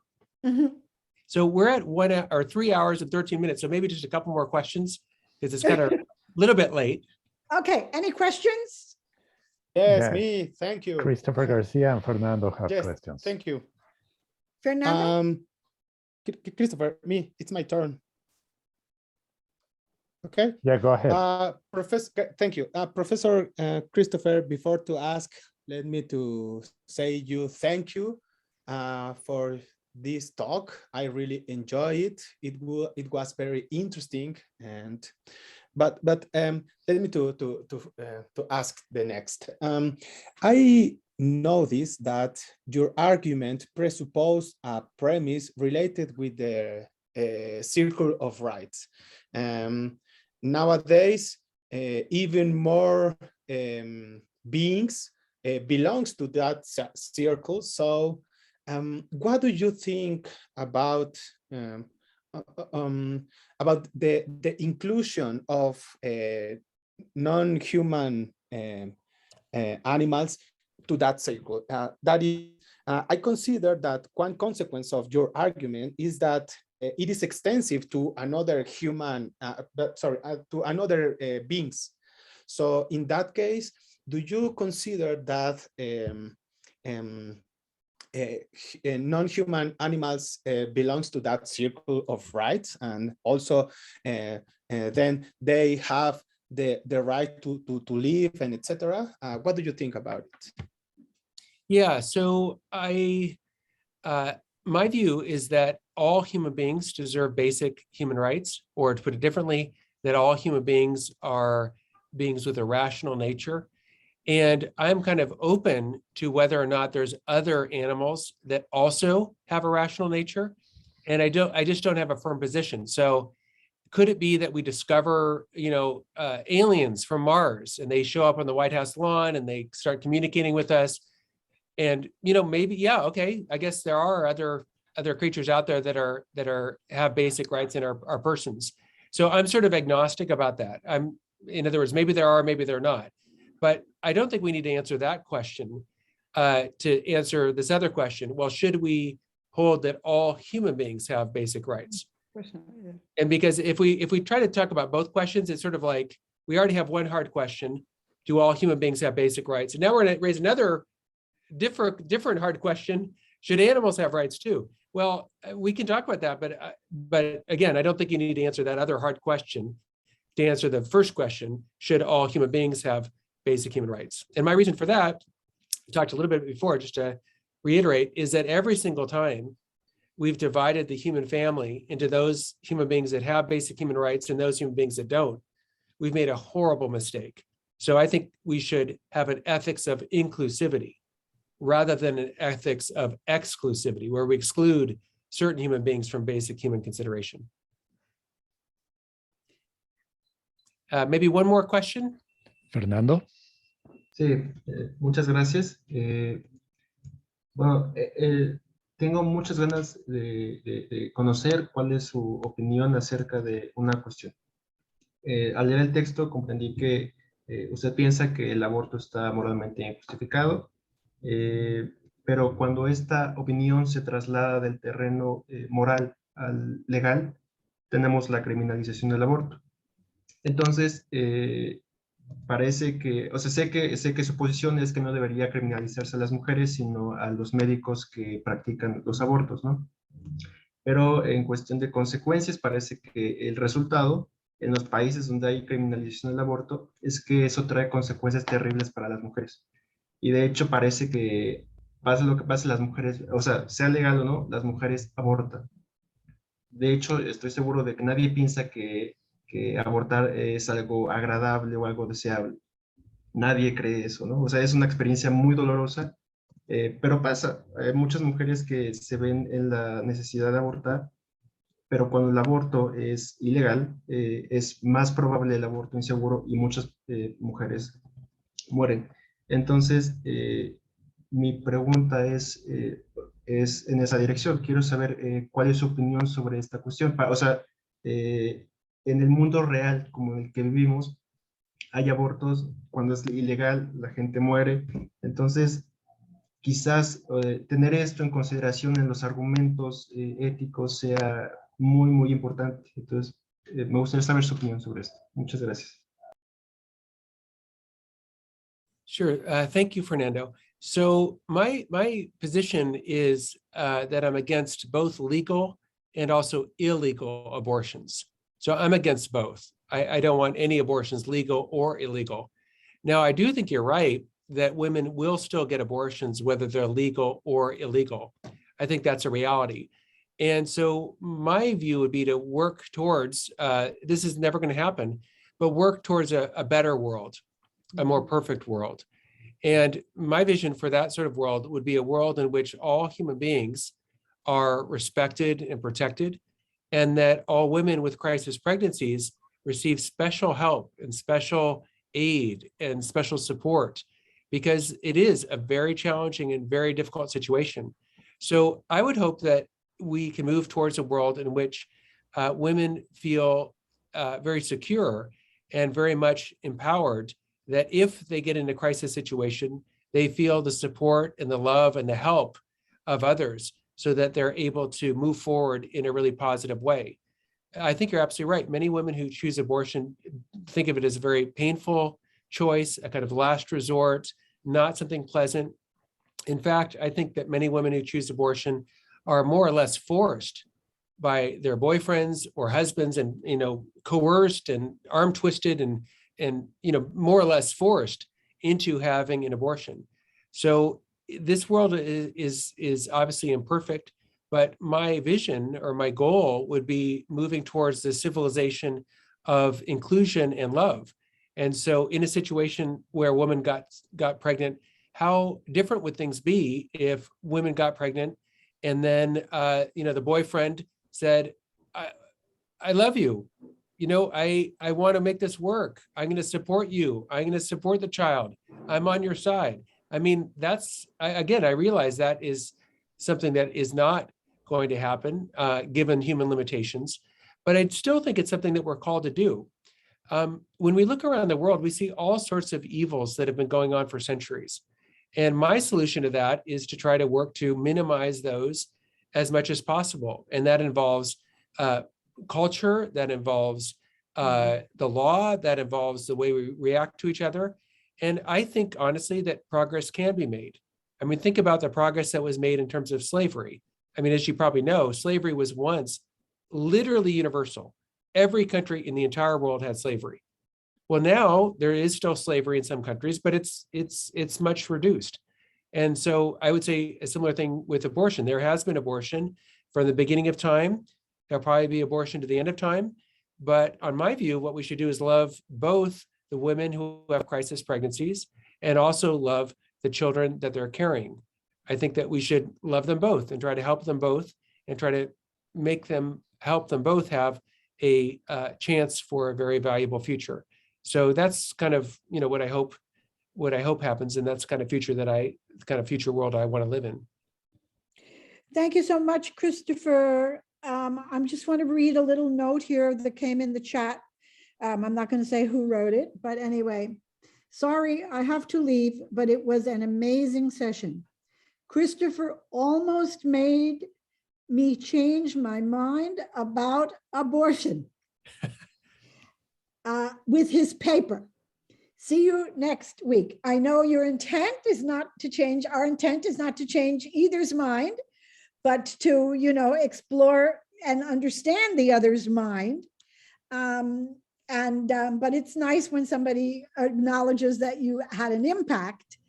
And I so much appreciate your being yourself, sharing how you think with us about this issue, both as we got into it more personally as well as intellectually. And I think we all learned something. Well, I'm glad to hear that. I hope, that was the goal, and I certainly learned something. It's nice to be able to discuss this at a high level with people that have all this expertise and knowledge and everything. So I'm grateful to be able to learn and, hopefully grow and get a better perspective on things, because we may disagree in certain ways, but we all agree this is an important topic. I mean, we wouldn't be here if we didn't think it was an important topic. So I'm happy to be able to spend the time, and very grateful to you, Frances, for inviting me to share some ideas. And again, hopefully we can learn a little bit. And even if we don't agree, we say, okay, well, I can see why someone might hold that view. And oh yeah, I see why someone holds that view. And I think that's a step towards, less polarization, a little bit better situation. And now, Christopher, I have a task for you. Okay. I want you to organize a similar kind of conversation with Gustavo and a group of people who are largely of the same mind as you. Okay, so I can. I'm not suggesting myself because I'm like I have horns, so it doesn't work.